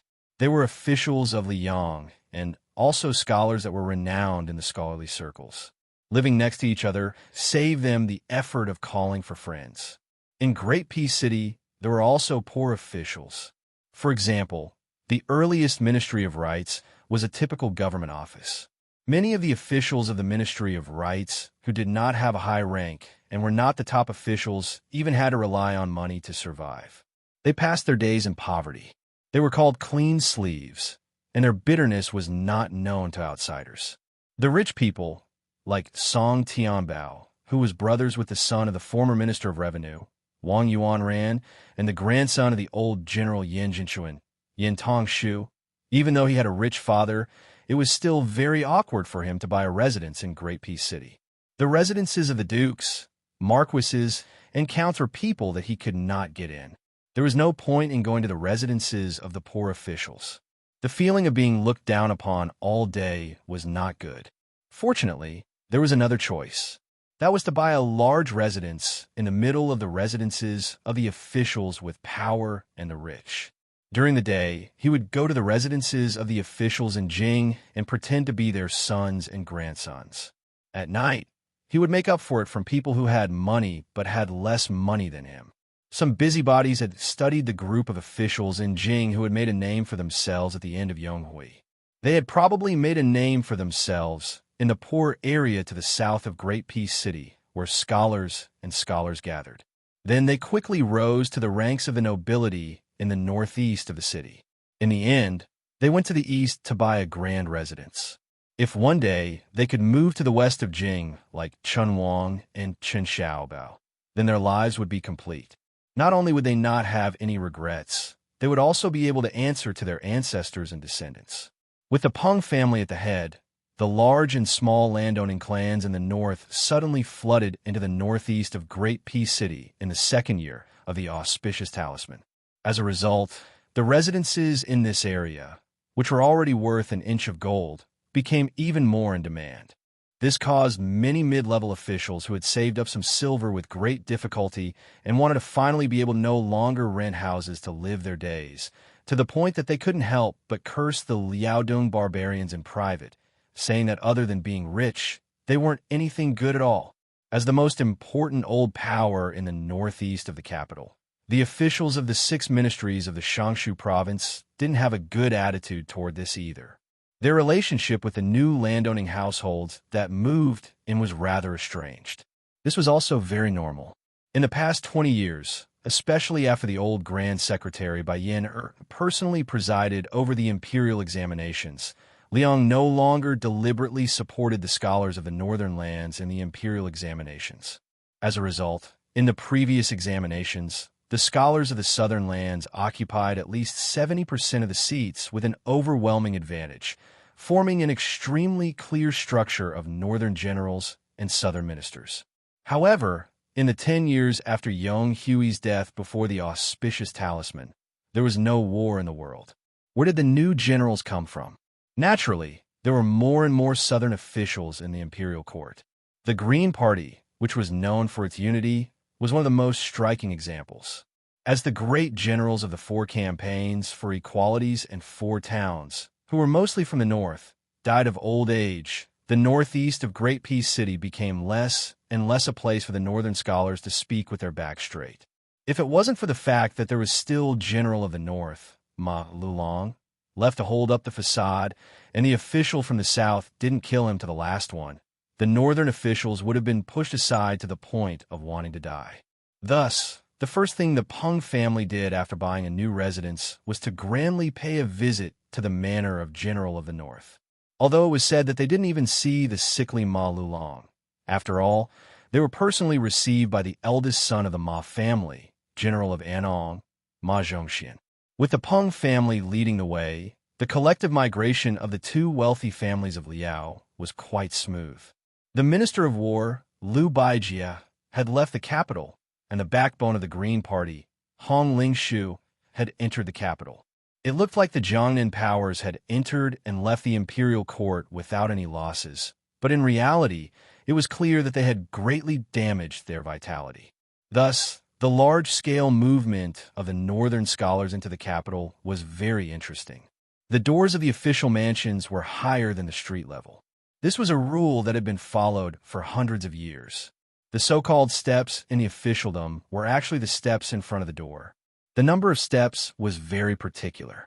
According to the laws of Liang, first, one had to be of the flowing class. Only then could the number of steps be determined by the rank of an official. A 6th-level official could only build 3 steps, and a 4th-level official could build 4 steps. This meant that this was the case for local governors and ordinary generals with real power. Next, most of the assistant ministers of the 6 ministries, if not specially bestowed, could only build 5 steps. The ministers of the 6 ministries had 6 steps, and very few could build 7 steps. For example, the former Minister of Personnel, Zhao Yuling, and the current Minister of Rights, Sima Puwa, had also received this honor.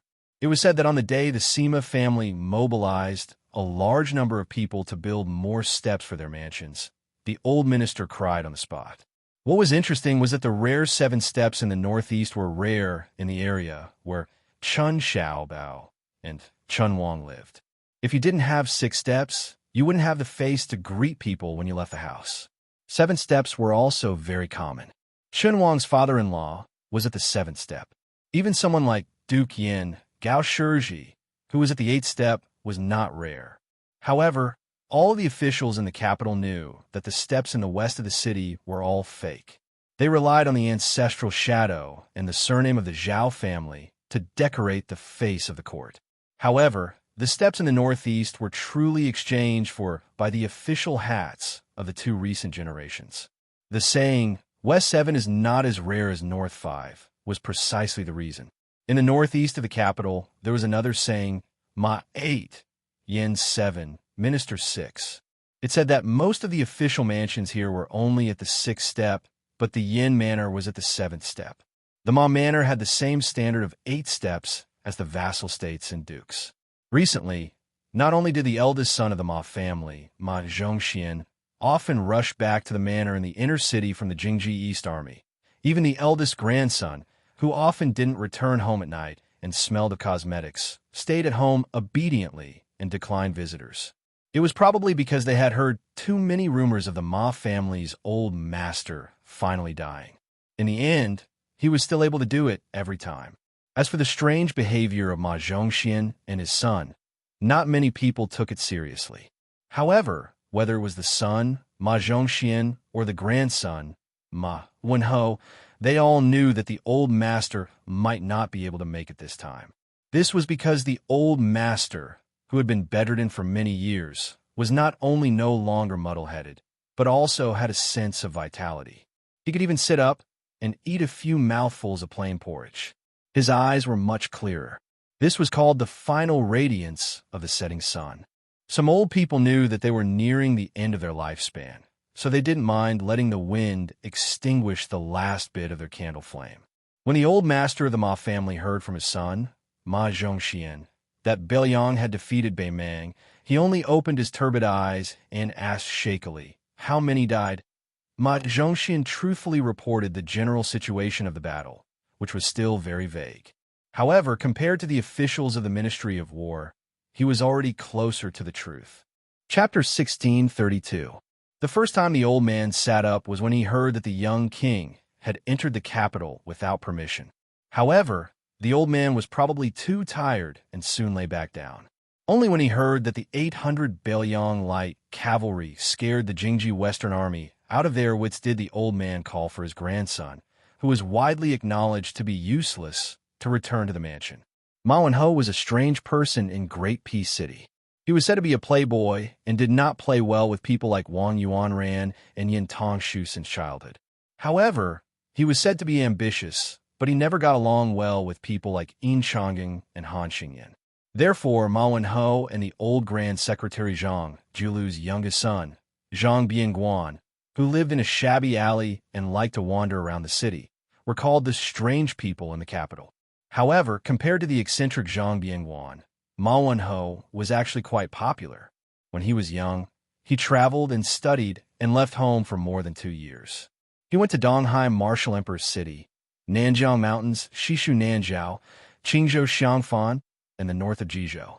Ma Wenho was personally brought back to the Ma mansion by his father, Ma Zhongxian, that very night. The old general of the north, Ma Lulong, sat up for the second time with the help of his grandson, Ma Wenho. After that, whether it was eating or listening to Ma Wenho's reading, the old man sat up more than he lay down.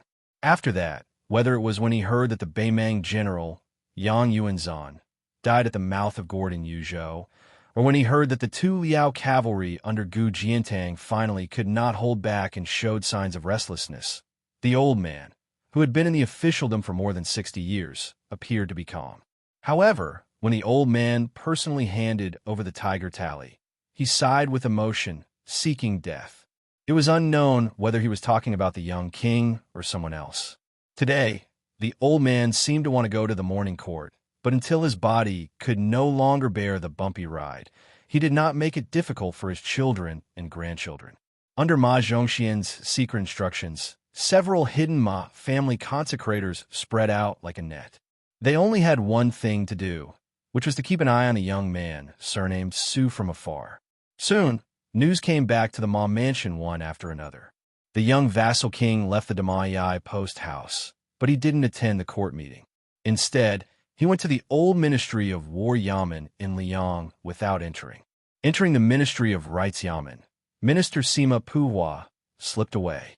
Finally, he arrived at the Imperial Observatory and met with the Empress Dowager, Zhao Ji, and Jiu Restaurant's lady boss. The old man would comment on each piece of news he heard. The old man was full of energy and became very talkative. His mind was very meticulous, as if he wanted to say all the words that he had accumulated in his stomach for the past 10 years in one go. The old Yamen of the Ministry of War is actually a place with good feng shui. It's a pity that it's been abandoned. Wenho, Mama family has been a force in Liang for a long time. It's just that we changed our sails quickly back then. In fact, when I was first thrown into the Ministry of War by your great-grandfather, I was only 18 years old. Many people thought that your great-grandfather was muddle-headed, leaving the only son of his family in the capital. Did he really not want the foundation of his ancestors? Then, after more than 20 years, I finally became the right assistant minister of the Ministry of War. Everyone shut up. Some people were dead and couldn't open their mouths. Some people lost their power and didn't have the face to complain in front of me. I've been in the Ministry of War and the military all my life, but people of the blue-eyed Tannenon's generation all know that I've never been on the battlefield in my life, let alone killed anyone. Isn't it funny? Such a person ended up as the great general of the North. When I became the big boss of the Ministry of War, I saw many young generals. They were ambitious, capable, and murderous. At that time, there was a Jianzhou barbarian surnamed Su who struggled to climb up the ranks of the bureaucracy. He was always defeated. There were several times when he lost all his troops and horses and almost became a lone army. No one was optimistic about him. I wasn't optimistic either. Without a foundation, he could only rely on his life. Wenho, you have to understand that the Liang of that time wasn't as peaceful as it is now. There were endless battles. Now, killing 100 Beimang barbarians was enough to make you a commandant. At that time, it was possible for you to kill over 1,000 Donyue or Northern Han soldiers and still not be able to become a commandant. Otherwise, if you managed to become a commandant with great difficulty, it would become someone else's military achievement the next day. As a result, there was one time when that young man ran to the Yamen with his head covered in dirt and face covered in dirt, asking for troops, horses, and provisions from us old fellows of the Ministry of War. No one was willing to pay him any attention, as they felt that he wouldn't be able to make back his capital. In reality, the Ministry of War only had a dozen or so tiger tally that could be used. Otherwise, they would have to mobilize private armies that couldn't see the light of day. If I remember correctly, that day it was raining. That young man from Jinzhou, who only had the empty title of commandant, was standing in the courtyard with a chest of silver at his feet. His back was straight, and one could tell at a glance that he wasn't someone who would ask for help. Just that bit of silver? Did he think that the Ministry of War would transfer 700 to 800 men to him? Although everyone knew that this person wasn't greedy for money and that as long as he won a battle, no matter how many of his men died, the first thing he would do would be to give the money to the officials of the Ministry of War.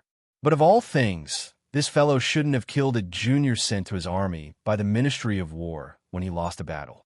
That's why no one was willing to pay him any attention. I've seen people who don't care about their lives in battle, but none of them are as reckless as him. He's always at the forefront of every battle. Who would dare to fully support such a person? If he only knows how to fight and doesn't know how to be an official, he might have died that day. How could that be? But I was in a good mood that day because that Ministry of War senior doctor always liked to go against me.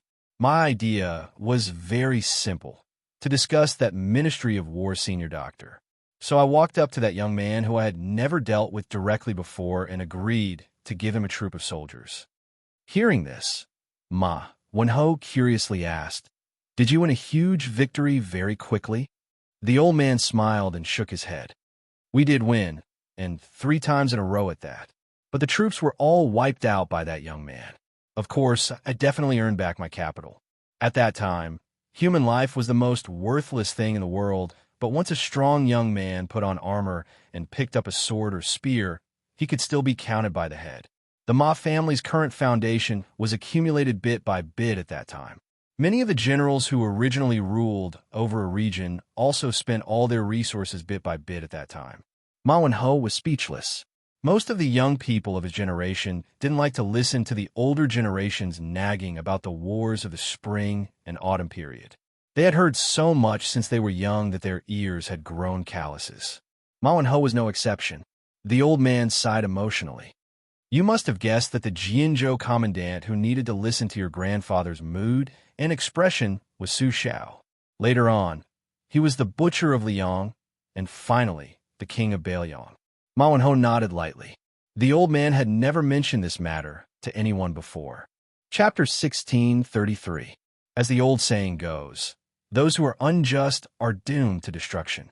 That's not entirely true. No matter what, Su Xiao being able to die of old age in bed with a body full of injuries is probably God's reward for his righteousness. But those who are unjust will bring disaster to their descendants, I believe very much. The Su family is a good example. Su Xiao killed so many people. Look at his children. Which one of them is blessed? The eldest daughter died a long time ago. The second daughter is paralyzed in a wheelchair, and the youngest is an idiot. As for the eldest son, this young man, I think he hasn't had a good time these years. On the surface, he looks impressive, but that's just it. Humans were very strange. The poor would think that the rich would definitely lead a good life, while the poor would think that those with great power would definitely do whatever they wanted. They were half right and half wrong. Let's make a simple comparison. If an ordinary person was kicked on the street for no reason, they might curse and be angry for a few days before crossing the threshold. But what if it was you, Ma Wenho? If you slap Yin Maochuan's son or Gu Jiantong's son, will you forget this thorn tomorrow or next year? You won't. This kind of unhappiness is more or less the same as a poor person who loses a dozen taels of silver and wants to die. Ma Wenho muttered softly. Yin Chongqing and old Gu's son dare to slap me? Won't I break their 3 legs? Ma Zhongxian glared at him. How old are you? Do you know the severity of the situation? 30 years old. 30 years old. What nonsense are you standing for? The old man waved his hand, indicating that Ma Zhongxian shouldn't be angry. Zhongxian, don't be fooled by your son's mouth. Actually, is very bad. Don't think that teaching Yin and Gu's children a lesson is wrong. Is it wrong? No, as long as the method is appropriate, it's actually a good thing. In terms of understanding, you, Ma Zhongxian, are thousands of miles away from your son. Ma Zhongxian made a sound of acknowledgement. Although this Anong general was famous in the capital for being unruly, he was extremely filial. He listened to everything Ma Lulong said and never felt that his wings had hardened or that Ma Lulong had become muddle-headed. The old man, who was so thin that he was only skin and bones, smiled happily. He reached out his trembling hand and gently squeezed his son's shoulder. You are stronger than me. You have fought in real battles and made great contributions. Your personality is also pure. This is a great thing. You are the most suitable person to keep what you have achieved, especially at the foot of the emperor. You have shouldered the burden of the Ma family. The old man turned his head and stared at Ma Wenho, who had been doing nothing for more than 10 years. It's the responsibility of your grandfather and your great-grandfather's generations to fight for the country. It's your father's responsibility to protect the family business. So, it's your turn to revive the family or to take it to the next level.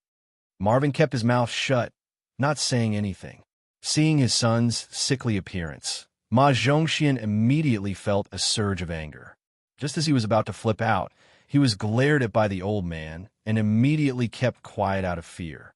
The old man said softly, Wenho, your father's my only son, but I have 4 grandsons and 2 granddaughters. All these years, your 3 younger brothers have been busy fighting for power and favor. You're the only one who's been carefully protecting your 2 younger sisters. This is very good. Those three good-for-nothings don't have any real ability, but their ability to fight for favor is very good. They are even more sissy than women. If you give the family business to them, it will take at most a generation. They will squander all the gold and silver mountains. The old man emphasized and repeated, "You are very good." Ma Zhongxian stared blankly. The old man curled his lips and sneered. There are two kinds of people in this world that you can't deal with. One is a perfect person who is close to being a sage. For example, blue eyes. No matter what you do, it is very difficult to have a personal relationship with them.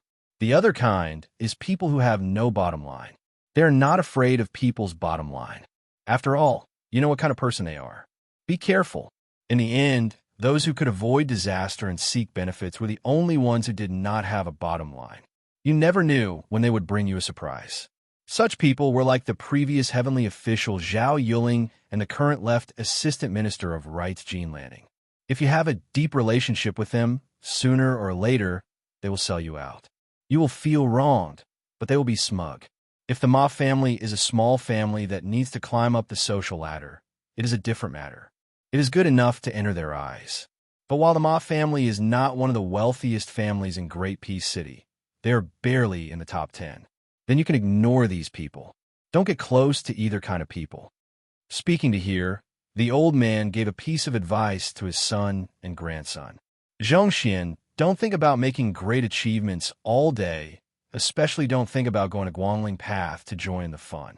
Remember, as the ruler of a country, he doesn't necessarily want someone to die. Did the previous emperor really not want to go down in history with Zhang Jiulu, Yin Jinshuan, and the others? At that time, if the emperor wants you dead, as a subject, who can you reason with? So, do not make great achievements for the country, but you must make small contributions to the ruler. Remember. Wenho, I'll give you some words. Tananon told me a long time ago, the water flows slowly when the water is deep, and the people speak slowly when they are important. You don't say those grand words. I don't hate that I didn't see the ancients. I only hate that the ancients didn't see me. In life, I will be made a marquis, and when I die, I will go to the temple to accompany the sacrifice. It sounds very satisfying, but compared to Tananon's words, it is a dozen streets away.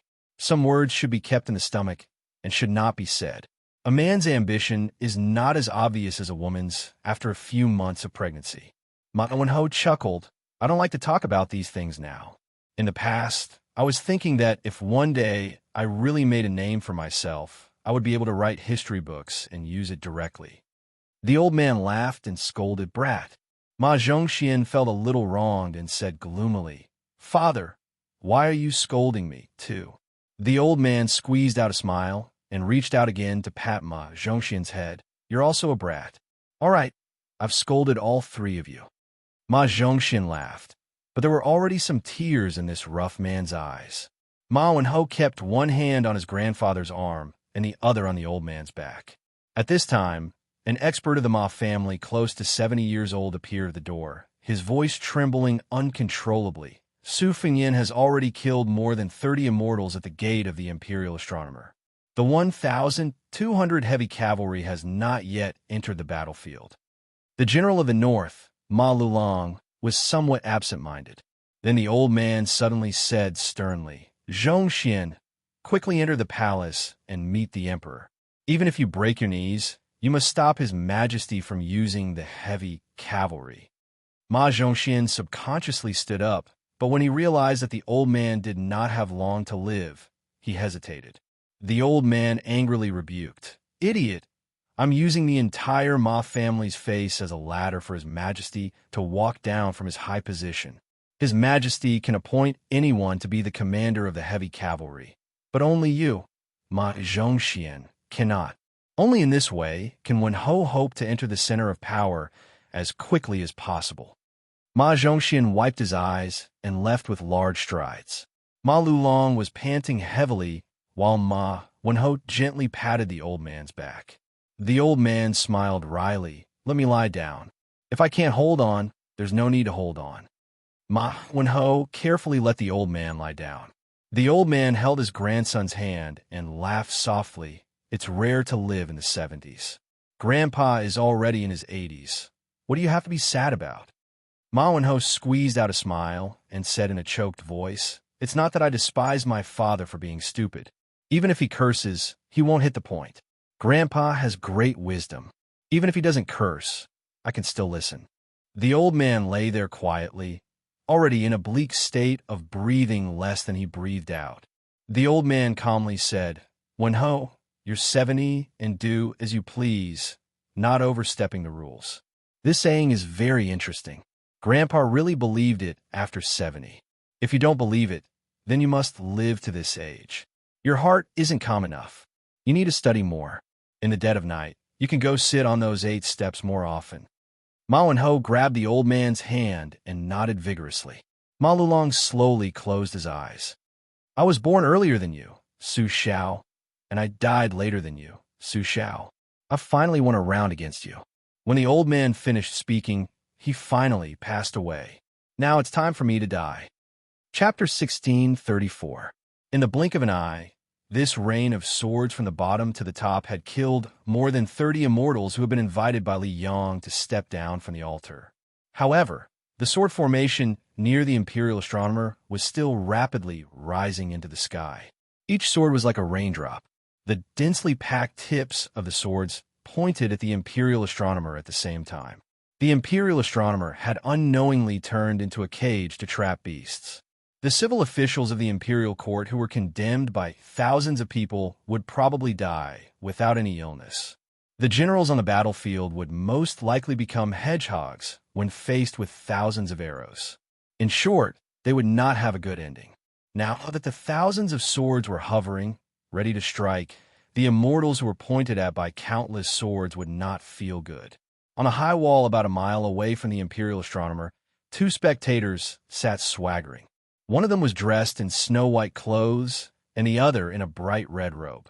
The man in white sat on the wall with one leg bent and the other leg hanging on the wall. A wine pot was tied to his wrist with a red string. He raised his head and drank a mouthful of wine.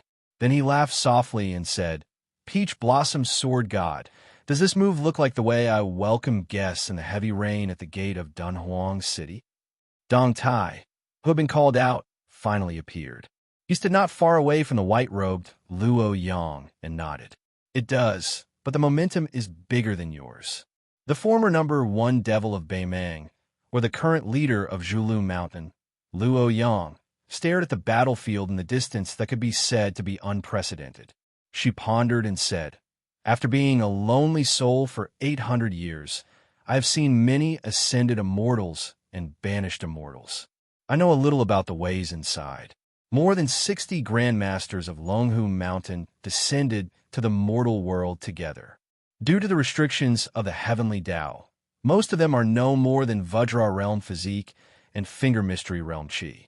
At most, they have mastered a few greatly reduced Xuannong of the immortals. They only look like immortals on the earth. They are like paper tigers. They can scare people, but they can't kill people. However, the 7 or 8 of them standing in the middle, even if their cultivation has been reduced, are at least in the celestial state. They can't be underestimated, especially the 3 immortals in the middle. They're all Taoist saints, aren't they?" Dong Tai placed one hand on his chest and rubbed his chin with the other. "The one with the sword is the first grandmaster of Longhu Mountain. The one with the lotus on his head should be the first immortal of Liang Dynasty. It is said that the purple golden lotus pond in the Taoist mansion was created by him, and the one riding of the white deer is Qi Xuanzhen's uncle. They are all well-known figures. If they were about to ascend, but had not yet entered the celestial gate, they would be powerful. They would be real divine transcendence. But now, they're just ordinary earthly immortals. They lose because their bodies are not strong enough, but they win because they understand the way of heaven. Well, since they are in the human world now, especially when they are facing that guy, this is not an advantage." Suddenly, a man in a green robe appeared leisurely. In terms of bearing and demeanor, the Peach Blossom Sword God was thousands of miles away from this one. Even if the latter had white hair on his temples, when he stood next to Dong Tai, one looked like a country bumpkin while the other was a famous scholar. Comparisons were odious. It was no wonder that Dong Tai's disciple wanted his master, who was not good at appearance, to recite poems every time he rode a donkey. The green-robed Confucian paid attention to the movements at the imperial astronomer's side. He sighed and said, "Dong Tai, Luo Yang, facing more than 60 first-grade realm cultivators, including 3 saints, how would you feel if you were in their shoes?" Dong Tai thought for a moment, then said seriously, "If we kill until our hands are tired, we might need to switch swords a few times, and we won't be able to kill them all."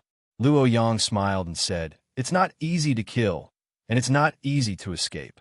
For some reason, Chao Changqing, who still had not left the capital to return to Guangling, looked a little helpless. Luo Yang seemed to ask casually, "Dong Tai, after Li Chungang borrowed your sword, will there be a day when you can truly wield a sword?" Dong Tai said indifferently, "Even if there is a day, it won't be today. My friendship with that guy is long gone. Don't expect me to interfere this time." Chao Changqing said in a low voice, "It's starting." A giant semicircle enveloped the imperial astronomer's sword formation. Tens of thousands of swords shot out simultaneously.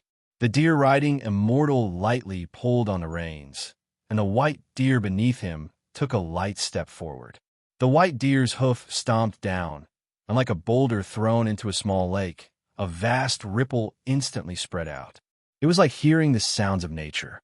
The flying sword's momentum instantly froze, but the flying swords were too fast and fierce. They only paused for a moment before continuing to charge forward.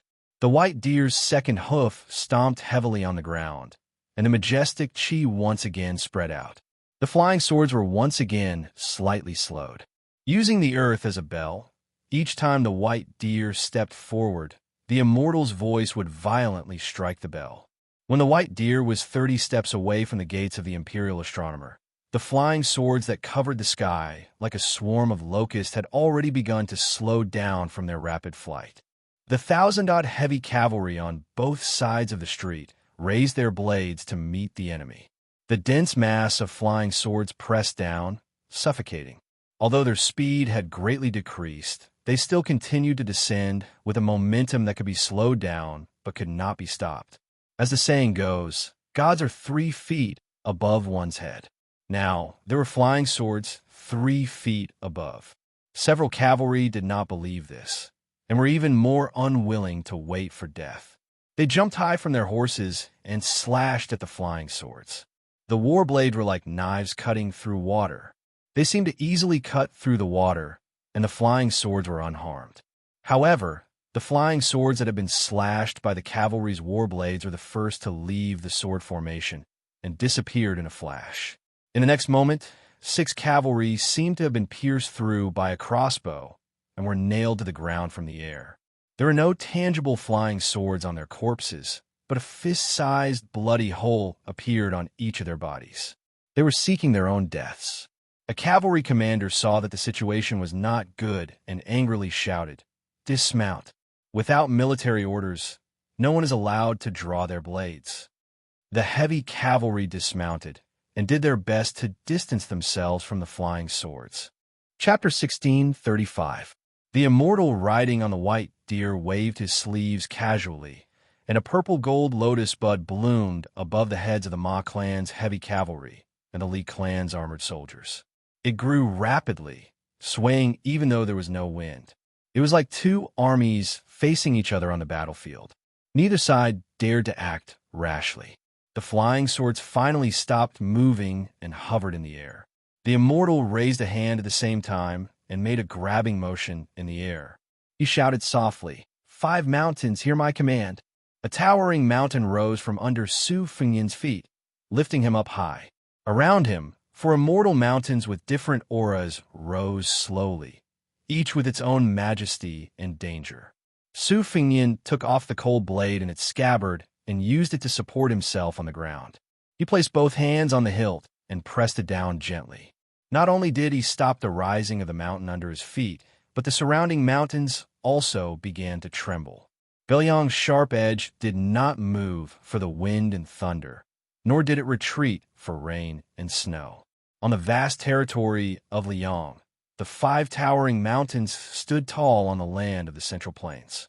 All the Taoist temples built on the mountains, regardless of size, extinguished the incense in the incense burners, regardless of whether they were inside or outside the houses. Moreover, the previously lit smoke began to swirl and sway.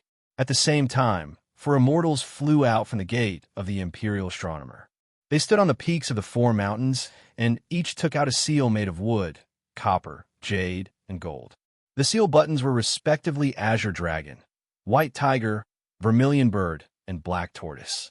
Su Fengnian glanced at the immortal standing proudly on the peak of West Mountain with a strange expression. It was just a casual glance, but the immortal, the seal, and the mountain all turned into powder. The old Taoist with the lotus crown, who had been watching with folded arms, looked up at the western sky. He seemed to have mixed feelings and sighed. Su Fengnian took advantage of the victory and pressed down hard on the hilt of his blade. The scene was like the Central Plains sinks that the seed of Liang had been muttering to himself for 20 years. After the rainbow light that symbolized the immortal of West Mountain's cultivation exploded, the immortals of the other 3 mountains collapsed.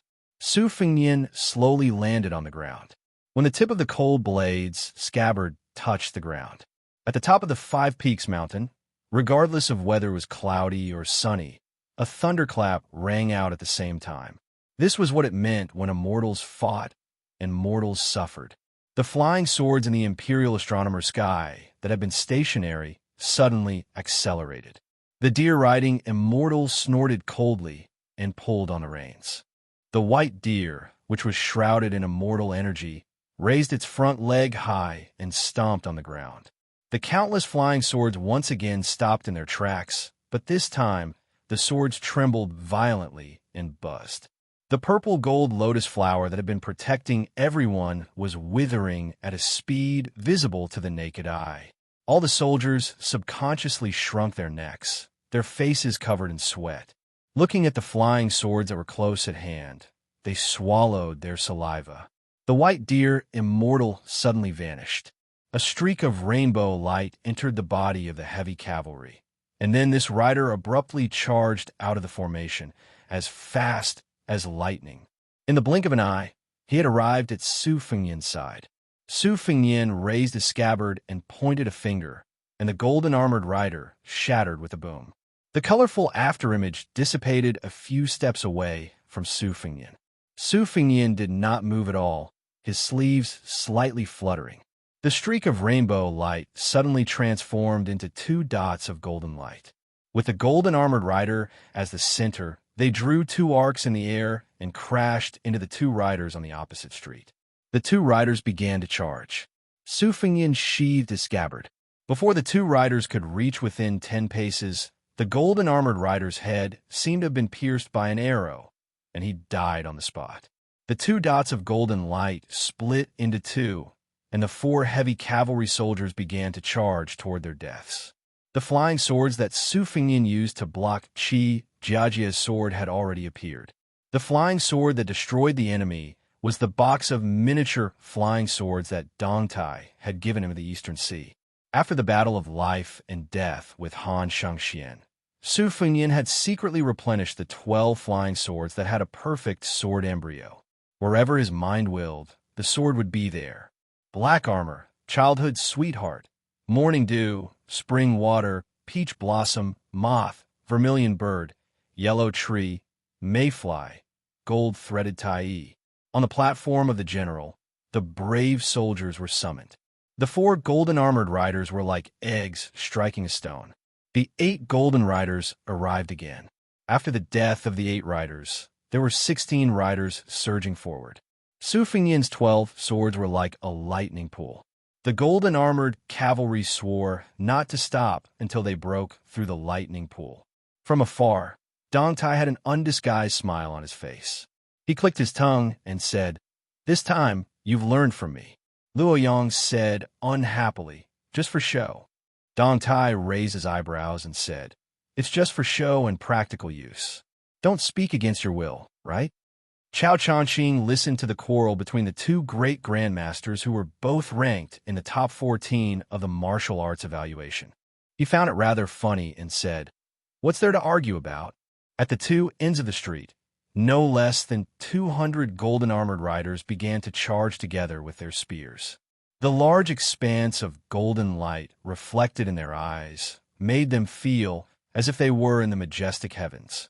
Even from a mile away, Chao Changqing's face was illuminated with golden light. He squinted his eyes and said softly, "Resisting the heavenly might of an immortal with the strength of a single person is not inferior to the Bailiang cavalry resisting the imperial edict of a mortal emperor. It's a pity that apart from the few of us, there aren't many people who are fortunate enough to see this scene." Dong Tai nodded in agreement and said, "Thinking back to the few times when I was in the martial emperor's city when others challenged Wang Xinji, or when others saw me, Dong Tai, climb the tower, they all paled in comparison. The 12 flying swords were like an impenetrable wall that could not be shaken by thousands of soldiers and horses. Outside the wall, more than 200 golden-armored celestial soldiers and generals crashed into the wall one by one without fear of death. The dense sound of thunder was incessant and gathered together, giving people the illusion that they were hearing thunder from the heavens.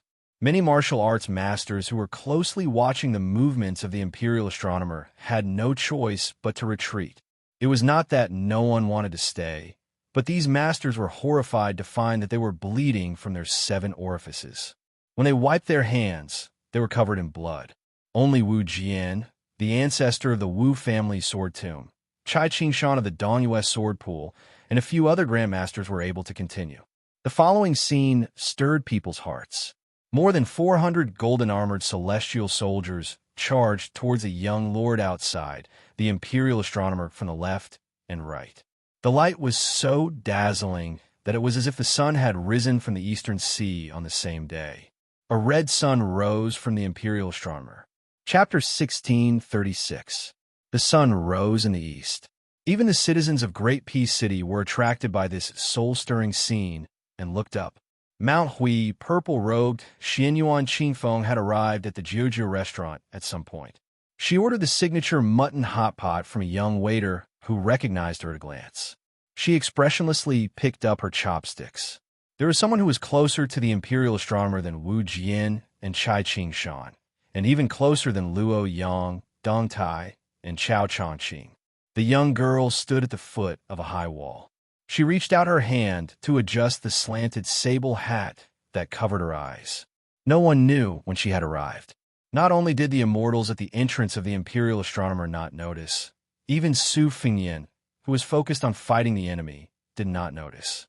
And she was only one wall away from the heavy cavalry that had been reduced to pawns. As an assassin, she had not killed many people. More accurately, the number of people she had killed could be counted on one hand. For example, the world's 11th ranked Wang Mingyin and the gatekeeper of the capital, Liu Haoshi, had clearly escaped the pursuit of Su Fengyan, who had been possessed by the Qin emperor. In the end, he had been killed by her and his head kicked around like a ball. Other than killing Su Fengyan, she had only made one mistake, and that was stopping Wang Xinji from entering Bailiang. This time, she would not allow herself to make a mistake. On the main street, the 400 cavalry began to charge at each other. If they were blocked by Su Fengyan's 12 flying swords again, then the next time, the remaining 1,000 or so cavalry would come out in full force. But Su Fengyan's flying swords had clearly been used up. The 8 flying swords were on the verge of shattering and had no choice but to return to his sleeves. In reality, Su Fengyan had been able to last for so long. If he had faced the elite cavalry of the mortal world, he would have been able to break armor 1,600. The white deer immortal, who had transformed into a rainbow, did not give Su Fengyan a chance to catch his breath. The 400 cavalry had already arrived. The date mark on Su Fengyan's forehead glowed brightly.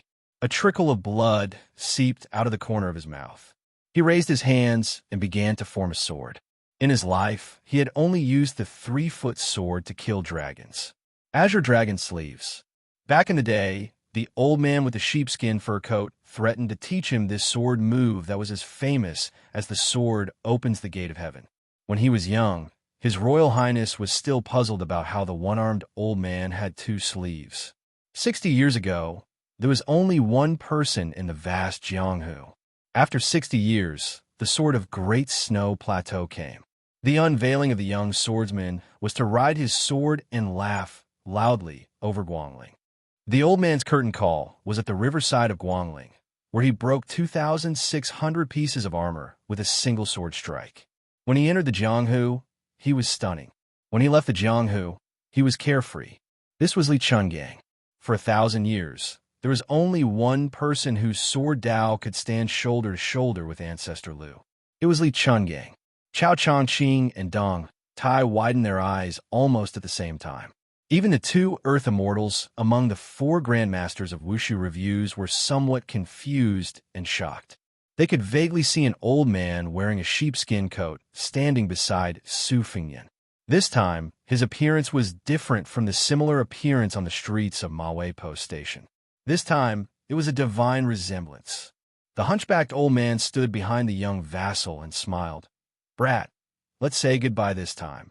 Don't bother this old man if you have nothing to do in the future. If you have to leave, leave. This old man has nothing to miss, so why can't you let go?" Su Fengyan nodded gently. In his 2 sleeves, an extremely majestic green qi madly flowed out. "Brat, are you going to learn from this old man and fight by the riverside? So stubborn, won't you regret it? If I'm not stronger than her, I won't have the face to pick her up in the future." That's true. This old man was stronger than Green Pao Air in the past. Otherwise, she wouldn't have liked him. All right, don't bully her just because you're stronger. This old man has been through this before. He knows that he will regret it. Remember, if you don't know how to cherish a woman because she likes you, you can't do that. I don't need you to nag.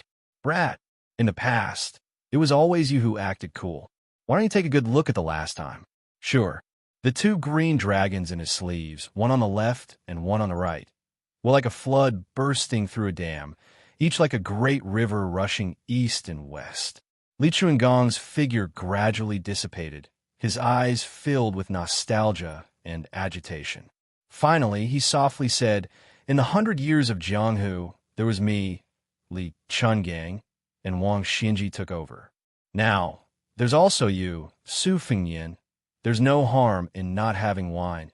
As the 2 green dragons charged past, the majority of the 400-some golden-armored cavalry were thrown off their horses. 50 to 60 did their best to go against the flow, but the golden light on their bodies was still rapidly dissipating. The wall at the end of the street loudly collapsed. However, in this scene of utter defeat, there were 4 cavalry that stood out the most. Their official ranks in the army during their lives were not high, and their individual battle prowess was far inferior to that of the cavalry commanders. However, without exception, they were all cavalry that Xianxia and had personally selected from the main camp. Before this, they were unremarkable in Ma Lulong's heavy cavalry. At the time, when they were selected to join the battle of the Imperial Astronomer, the 4 of them were actually baffled. They did not think too deeply about it, only believing that they had accidentally caught the discerning eye of a major figure in the army. Naturally, these 4 cavalry were unaware that in the eyes of the great general of the north, Ma Lulong, they were only ordinary members of the heavy cavalry. However, in the eyes of the Qi cultivator Grandmaster Xianxia, and each of them was an existence that possessed a certain type of destiny. The ancestors of these 4 cavalry came from Old Liang, Eastern Yu, Northern Han, and West Chu. As a result, they were the true trump cards to deal with Su Fengyan and Bailiang. They would be the most sinister trap in this battle. Although the momentum of the 4 cavalry that stood out from the crowd had been thwarted, they were still gradually closing in on Su Fengyan. The cavalry in the lead wielded a golden spear. His warhorse was only 5 paces away from Su Fengyan, unable to advance any further. With a mournful neigh, the warhorse raised its hooves high into the air. The cavalry thrust the tip of his spear forward inch by inch, piercing towards Su Fengyan's head. Finally, the warhorse could not hold on any longer. Its hooves smashed into the ground, and the spear continued to slide downwards. However, the spear was like snow approaching a furnace. It melted several inches away from Su Fengyan's shoulder. The Liang cavalry commandant, whose grandfather had been the great general of the East, was reduced to ashes. The invisible pillar of destiny that towered over the eastern Yu capital seemed to have been struck by lightning, suddenly shaking. Next, in the territory of the old northern Han, there was another wave of shock. Many of the spring and autumn survivors of the old northern Han felt a mysterious sense of unease. In the imperial capital of West Shu, which had welcomed the first empress of the Central Plains, many scholars, regardless of whether they were scholarly scholars reading books in their study or ignorant children reciting books in private schools, paused for a moment. Baffled, they continued to read. When the last heavy cavalry soldier whose father had died on the battlefield of the Western Wall shattered with golden light, a dragon's roar of grief and indignation resounded in the air above Great Peace City. Su Fengyan's body trembled slightly 4 times. The last time, in particular, blood seeped out from between his eyebrows. 3 immortals seized the opportunity to attack, attempting to work together to seriously injure the young vassal king who was barely holding on. Su Fengyan exhaled heavily. The turbid air was filled with wisps of blood. After exhaling this breath of old qi and clotted blood, the hundreds of flying swords above his head seemed to descend. The 3 immortals safely circled around the falling rain, their figures light and agile. Between the gate of the imperial astronomer and the young vassal king, the 3 immortals of Mount Longhu flashed and appeared, quickly approaching Su Fengyan. These flying swords, which were unable to support themselves, only delayed them for a moment. But in this precious moment, Su Fengyan, with his thumb on the Baoyang saber on the left side of his waist, lightly pushed. The cold saber was almost completely unsheathed, leaving only the tip of the saber in the scabbard. Su Fengyan's feet were rooted to the ground, his body leaning back. The hilt of the cold saber, which had not been completely unsheathed, just happened to hit the chest of an immortal who was sweeping with a horsetail whisk. The immortal's body shattered like Kunlun jade. Su Fengyan's feet didn't move, but his body leaned backward. After the tip of the scabbard touched the ground lightly, he stood up straight again. With another push of the scabbard's hilt, the second immortal's immortal body was shattered by the cold blade in the same way. When the last immortal gave up the idea of close combat, Su Fengyan's 5 fingers suddenly clenched. The unsheathed cold saber trembled slightly. It did not continue to slide back into the scabbard, but went against the momentum of the attack. The immortals who were retreating suddenly had a clap of thunder behind them. The 3 immortals dissipated in the blink of an eye. More than 500 cavalrymen on the street were completely annihilated. At this moment, a petite figure swept toward the white deer, and her hand blade happened to stab the chest of the immortal who had just condensed on the back of the white deer. She succeeded in her attack and quickly retreated without hesitation. However, the explosion of the golden light still smashed into her body. On her route of retreat, she passed through several walls. When she finally stopped in the distance, she coughed out a mouthful of blood.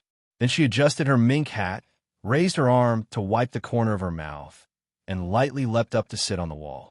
She took out a scallion pancake from her pocket that she had bought on the way here and lowered her head to take a big bite.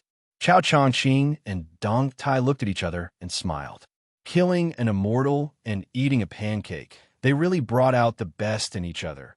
At the gate of the imperial astronomer, after the white deer immortal was mysteriously ambushed by a little girl, the lotus-crowned Taoist master and the first ancestor finally made their move at the same time. A small crack had appeared on the tip of Su Fengyan's foot. It was because he did not retreat half a step and let the soles of his shoes rub against the ground. Although the 3 immortals did not succeed and could not retreat, just like how Su Fengyan's sword had delayed their advance, they also successfully delayed Su Fengyan's breathing.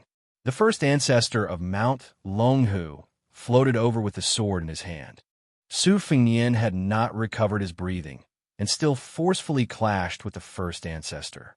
The blade in his left hand was finally unsheathed. The old cold blade clashed with the first ancestor's sword. The young first ancestor with a face as clear as jade slid back tens of feet, almost crashing into the gate of the imperial astronomer. But his smile was still bright. Su Fengyin took 10 steps forward and only took 9 steps back. But the lotus-crowned Taoist master's body directly passed through the first ancestor. The two immortals exchanged positions. The first ancestor's palm struck Su Fengyin's forehead and spat out 2 words. Mountain splitter. Su Fengyin's head slightly swayed backwards, his heels leaving the ground, the tip of his foot stepping hard on the ground. 1 step, just 1 step back. But he still did not retreat from the position where he faced off against the 60 immortals. Chapter 16:37. The old Taoist master with a lotus crown, who had struck Su Fengyin's forehead with his palm, floated backward. At the same time, the sword-wielding immortal passed through this straight path and said with a smile, "Mountains and rivers filled with wind and lightning." Su Fengyin stepped forward, holding the saber with both hands, and slashed down without hesitation. The saber was held vertically, and the sword was held horizontally. Between the saber and the sword, the wind and clouds surged and thunder rumbled. The 2 sleeves of the young ancestor's Taoist robe fluttered wildly, and the hair on Su Fengyin's temples also fluttered wantonly. The immortal with the lotus crown almost overlapped with the immortal with the sword. His right palm passed through the saber and sword, and pushed hard on Su Fengyin's chest. As if to increase the supreme power of this palm, the old immortal pressed his left hand on the back of his right hand and shouted, "Heaven ascension!"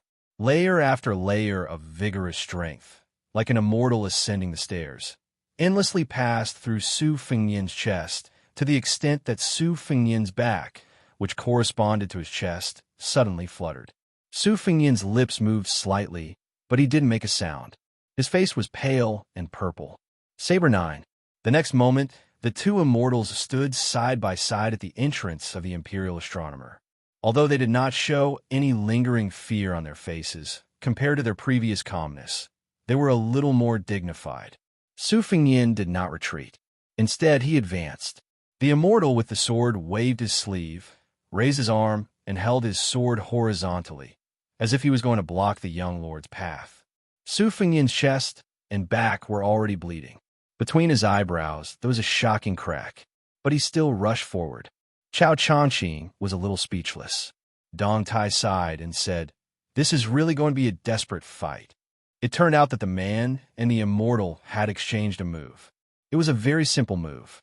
Yu Lei Jian pierced Su Fengyin's chest, and the cold saber pierced the immortal's chest. Su Fengyin pushed his saber forward. Yu Lei Jian and the first ancestral master of Longhu Mountain were sent flying through the gates of the Imperial Astronomer. Not only that, but even the Li family's infantry formation was broken through. Su Fengyin, king of Bailiang. Just like that, he entered the gates of the Imperial Astronomer. Hashtag number 254 Lu Dongxian is bold. If someone could ride the wind and look down at the Imperial Astronomer, they would be able to see a thin silver thread easily cutting through a large piece of thick black cloth. Together, Su Fengyin and the first ancestor of Longhu Mountain, who had graced the world with his presence, broke through the Li family's armored infantry formation. Li Shogua, the commandant of Jiangji's sagging commandant, who was leading the charge, was unfortunately right in front of the formation. This general's chest seemed to have been hit by a battering ram, and he fell roughly 7 or 8 feet away. Beside him were his subordinates who were in the same situation. Even though they were wearing heavy armor, most of the soldiers still fainted directly. Occasionally, there were strands of painful groans. The dizzy Li Shogua shook his head hard and bit his lips to wake himself up. He tried his best to open his eyes and turned his head with difficulty to look at the 2 culprits who had broken through the formation. One of the figures, who was not wearing a python robe and was wearing plain silk, had already sheathed his saber.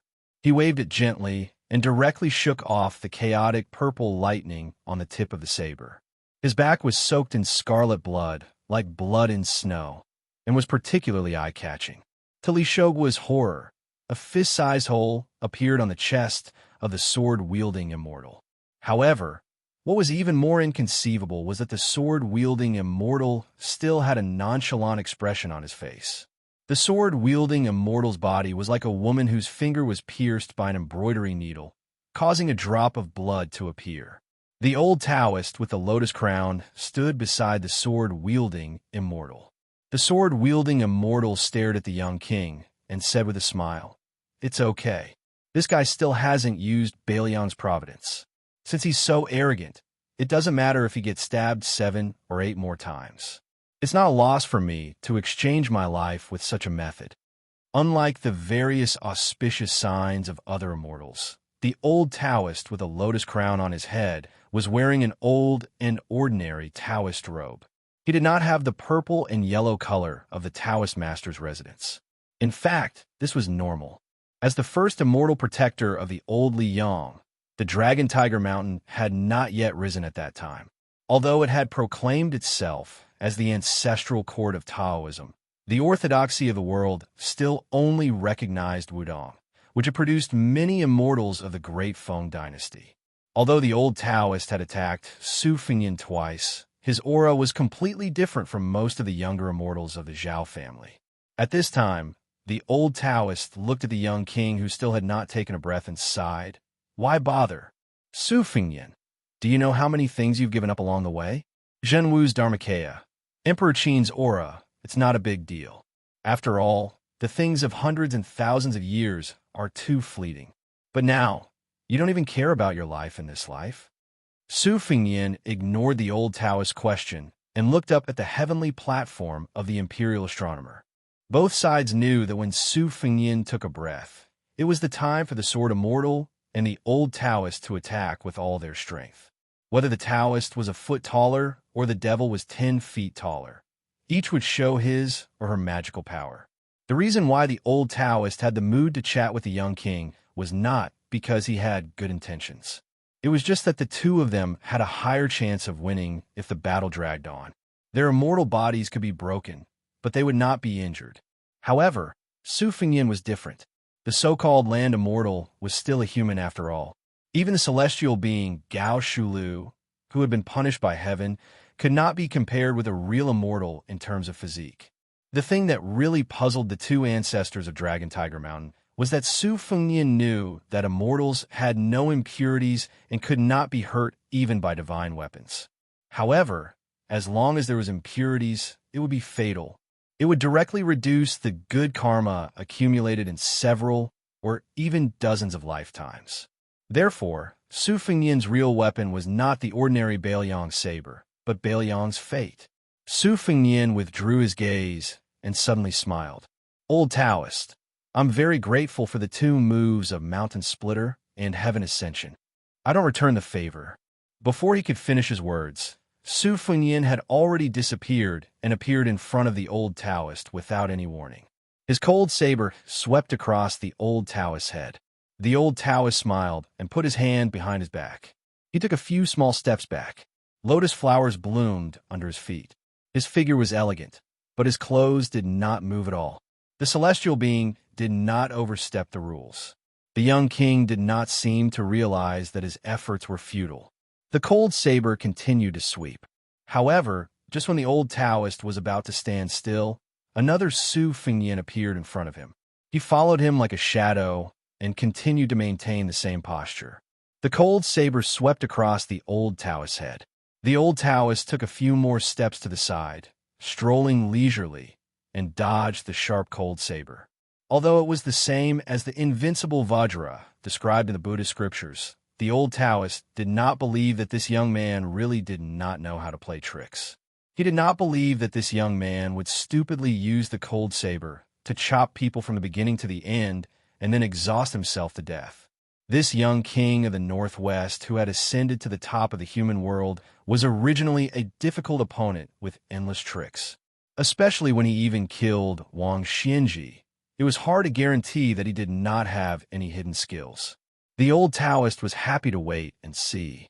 He might as well deal with the changes by sticking to the status quo. Now, it should be the injured Su Fengyan who was flustered and exasperated. The old Taoist only needed to wait patiently for the crucial moment when the young man could not help but do something desperate. The old Taoist with the lotus crown used the dipper steps to shrink the world. Every time he changed his position, it seemed to be only 2 or 3 steps, but it was enough to make the cold saber miss. Because the two people in a life-and-death situation attacked too quickly, in the blink of an eye, no less than 100 Su Fingyan appeared on the square of the imperial astronomer. The immortal, surnamed Zhao of Longhu Mountain, was still at ease, moving freely through the increasingly narrow square like a fish swimming leisurely in the Jianghu.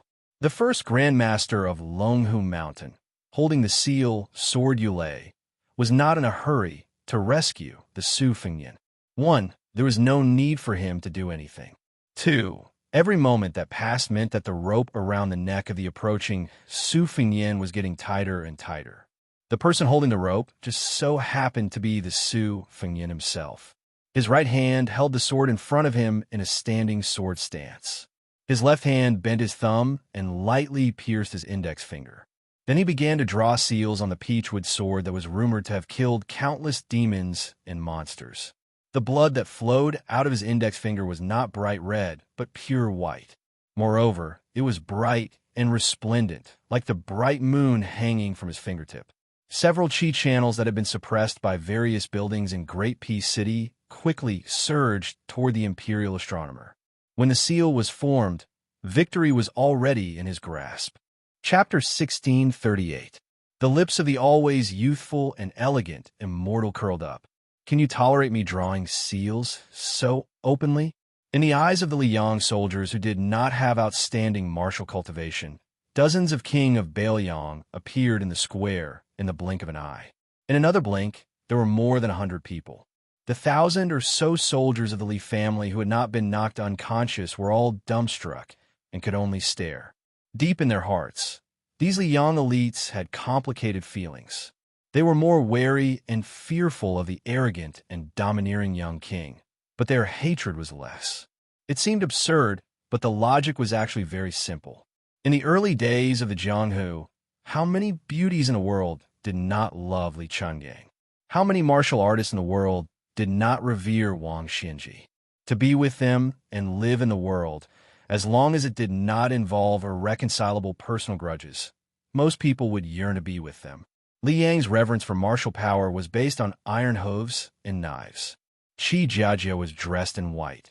So why was he able to become the teacher of so many dragon descendants in Great Peace City? Why did the Tangxi sword immortal Liu Baijia make an exception and enter the capital to become the Minister of War and fill the streets with cheers? Recently, a shocking piece of news spread. It was said that the young king of Baoyang had once fought alone with the Baimang military god Toba Bodhisattva in the western regions and fought until the sky turned dark. No matter what the scholars and civil officials of Great Peace City thought, men who were paid by the soldiers would talk about such things. It was most likely that the young King Su was just bragging and creating momentum for his trip to the capital. But no matter what the truth was, most of the martial artists in the army would feel some regret.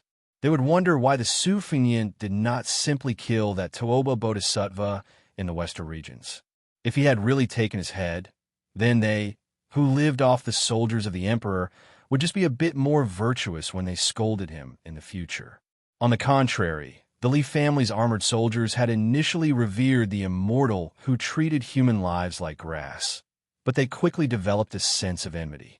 Su Fingyan had killed hundreds of armored cavalry in one go on the street. It was true that his methods were ruthless, but the heavy cavalry of unknown origin had suddenly turned into golden-armored immortals. Such an immortal's method was really too chilling. Originally, when facing a strong enemy, we martial artists would treat it as a trip to the battlefield. If we died in battle, then so be it. But if we died for no reason, how sullen would that be? Where would there be heroism? Probably no one would die in peace. On the high wall, Luo Yang held the wine pot with 2 fingers. She smiled and said, Chao Changqing cannot interfere, but you, Dong Tai, you have some relations with him. Are you just going to watch here? There was no one nearby. Dong Tai was not the kind of person who liked to pretend to be an expert. At this time, he was squatting at Chao Changqing's feet. He said unhappily, that far to connections? Back in the Eastern Sea, they were all used up. Chao Changqing joked, Don't make things difficult for our peach blossom sword god. Of course, I cannot interfere in this fight. But in fact, no one can. Just like yesterday at the Maui Post Station. In the end, it was just me and Dong Tai against one. But I think you, Luo Yang, also know that at our position, numbers don't mean much. Of course, face is also very important. Dong Tai seemed to remember something. In terms of connections, that elusive ancestor Lu should be the one helping, right? Luo Yang hesitated for a moment, then said, that person was to Gao Tingshu, just like Wang Xinji was to Li Chungang. And now, he is to Wang Xinji. So who's next? Even Dong Tai was stunned. He turned a glance at Chao Chongqing. The latter nodded slightly. Dong Tai was suddenly angry. He cursed for the first time. Damn it. Why is this kid so miserable? Was he supposed to be subdued by Ancestor Lu's reincarnation? Luo Yang said sarcastically, what do you think? Then, Luo Yang glanced at the sky. The cycle of the heavenly Tao is clear. Chao Chongqing said slowly. Since Ancestor Lu could even withdraw from the heavenly gate, he might not act according to this logic. Dong Tai sneered. What a good might not. Luo Yang smiled and said, you're not happy? Dong Tai took a deep breath. Forget it. Even if I was willing to help, that kid wouldn't be willing. Luo Yang drank a mouthful of wine. Her expression was calm. That's true.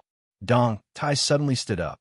He shook his wrist and said in a deep voice, Su Fingyan will settle the grudge of the imperial astronomer himself.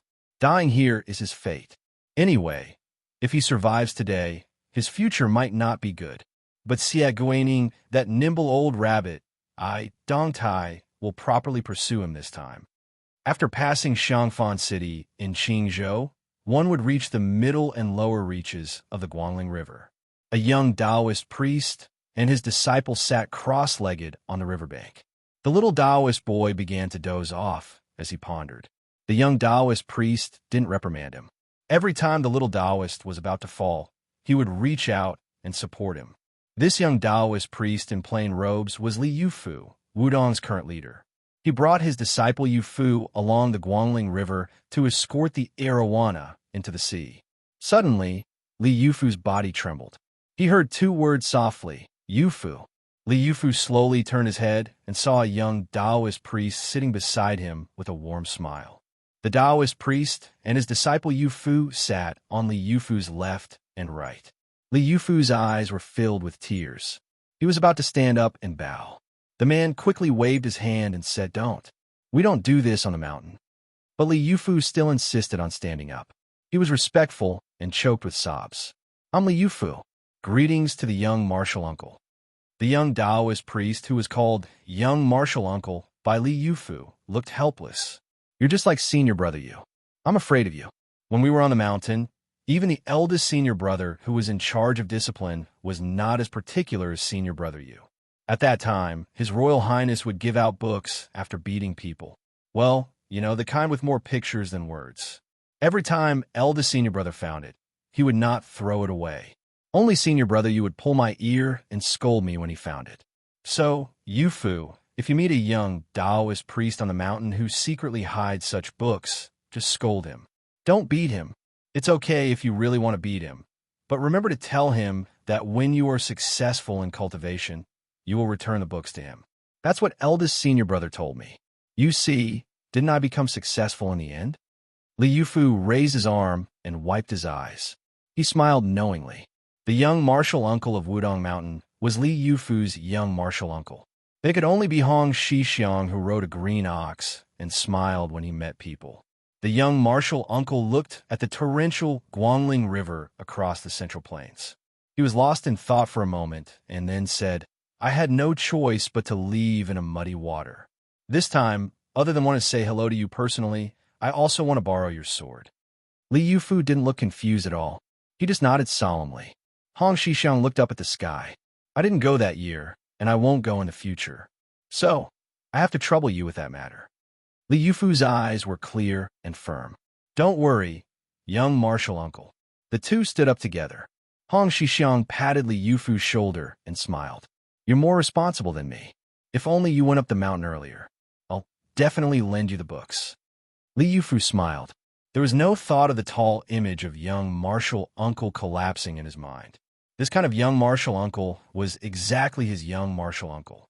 Li Yufu took the peachwood sword from his back and handed it to young martial uncle. Hong Xixiang took the peachwood sword and looked down at the little Taoist boy. He suddenly said to Li Yufu, "Yufu, don't be confused by the word longevity in cultivation. You can't be an immortal wholeheartedly. Help me tell this to myself." Li Yufu replied, "I will." Hong Xixiang gently threw the ordinary Wudong peachwood sword into the Guangling River. He smiled gently. "I've been cultivating for 800 years, and I've never taken anyone's head with a flying sword. Let's go." The moment Hong Xixiang threw the peachwood sword, thunder rumbled, and the momentum suddenly overwhelmed the river waves. It was as if a celestial was sitting high in the clouds and shouting to the human world. "Lu Dongxian, how dare you?" Hong Xixiang looked up and laughed. "I've been bold for 800 years." The peachwood sword that was still in the scabbard first hovered on the river surface for a moment and then disappeared in a flash. The celestial above was suddenly silent. Li Yufu looked at the river surface and did not turn his head. Young martial uncle left. 3 feet of spirit. 1,000 years of elegance. Chapter 1639. Previously, the hundreds of golden-armored knights had charged with a bright aura like the sun rising in Great Peace City. Then the first ancestral master of Dragon Tiger Mountain drew seals on the Yulei ancient sword, and it was like the moon rising. Those Jianghu masters who were lucky enough to get close to the imperial astronomer were all amazed. However, most of the martial arts grandmasters of Liang, who had been hiding in the abyss, were cautious about this inexplicable change. They did not dare to get too close to the imperial astronomer. Some of the grandmasters who had sensed the danger even began to take the initiative to retreat, fearing that they would be implicated. It should be noted that about 60 years ago on Mount Longhu, thousands of people had witnessed the unexpected disaster when the great immortal Qi Xuanjin ascended in broad daylight. The scene was still vivid in the minds of the older generation of Jianghu legends. No one knew how many masters had their Qi momentum severely damaged when the great immortal Qi Xuanjin was killed. However, compared to the demon execution platform of the Taoist Master Mansion, the Imperial College was a top-level important place in the capital. Most of the people of Jianghu were blocked outside by the heavily guarded Imperial Guards. These Liang elites were even able to ride their horses in the area between the Imperial College and the inner city under the urgent orders of the Ministry of War to prevent too many outsiders from getting close to the Imperial Astronomer. Also, the few remaining copper fish bag masters of the Ministry of Justice moved out in full force and tried to reason with the famous Jianghu masters. If they really couldn't do it, they didn't care about the relationships they had built up over the years and just threw away all pretense of cordiality. If they didn't leave this place, then they would have to go to the Ministry of Justice's prison. Even so, there were still 20 to 30 Master Realm masters who managed to get close to the Imperial Astronomer. They could even clearly see the figures of Dong Tai, Chao Changqing, and Luo Yang on the high wall not far away. When they reached this area, the Imperial Guards and the copper fish bag masters of the Ministry of Justice didn't care. The orders from above were that they only needed to record the names and sex of these Jianghu people who didn't follow the rules. There was no need to fight with them. Afterwards, the Ministry of War and the Ministry of Justice would use military force to chase them out of the city. They wouldn't be able to enter Great Peace City for the next 10 years. Everyone liked being able to watch a show without spending money, but not everyone had the confidence to join in the fun at the feet of the Emperor and the Dragon Throne. These 30 or so Jianghu bigwigs, excluding the 10 or so people who had left on their own accord, and the 8 or 9 pitiful insect who had fainted due to the Imperial Astronomer's astonishing qi, there were still 10 or so people who were bitterly persevering. They were all standing on the eaves of the roof or on the top of the wall, not too far away. Most of the qi in their bodies was surging like a river, and their complexions were not good. As for those meaningless acts of clapping and cheering, it was even more impossible for them to appear at this time and place. Firstly, their status and position were there, and it was not appropriate for them to be startled. Secondly, the imposing manner of the Imperial Astronomer was too swift and fierce. It was already not easy for them to stand firm.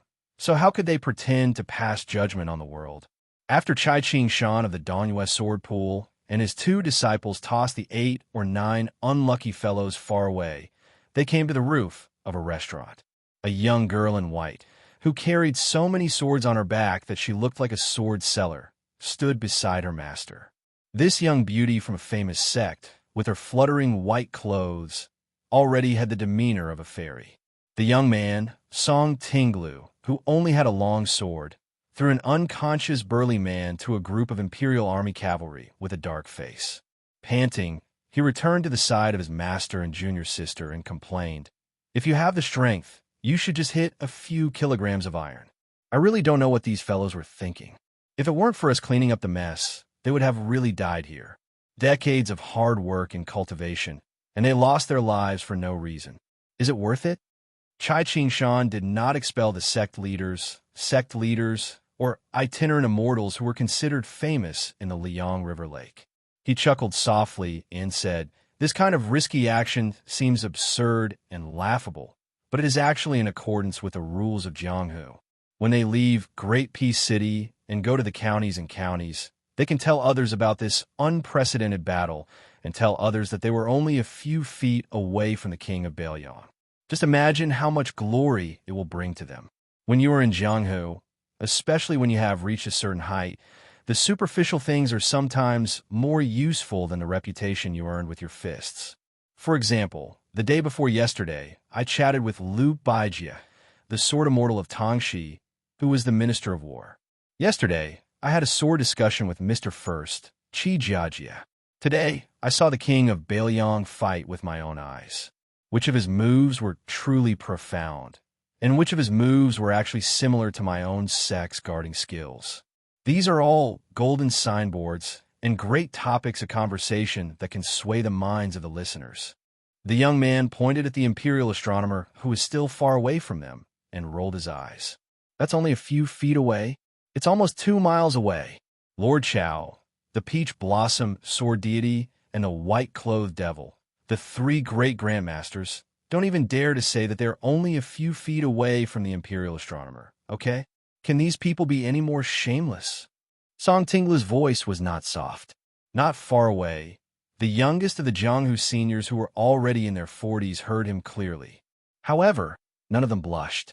They either crossed their arms over their chests or clasped their hands behind their backs and stood at high place. They still had the demeanor of a great grandmaster. Xianxia reached out his hand and pressed it on the young man's head.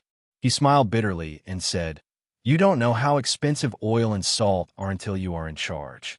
In the future, when Master is no longer here, you will be the head of the Dongyue sword pool. You will know that the words you said today might not be able to buy back a favor even if you spend hundreds of thousands of taels of silver." Song Tinglu carefully glanced at his junior sister. The latter made a face and said loudly, "I don't want to be the sect leader. You can be the sect leader. I want to be chivalrous and walk the Jianghu like that Su Fengyan.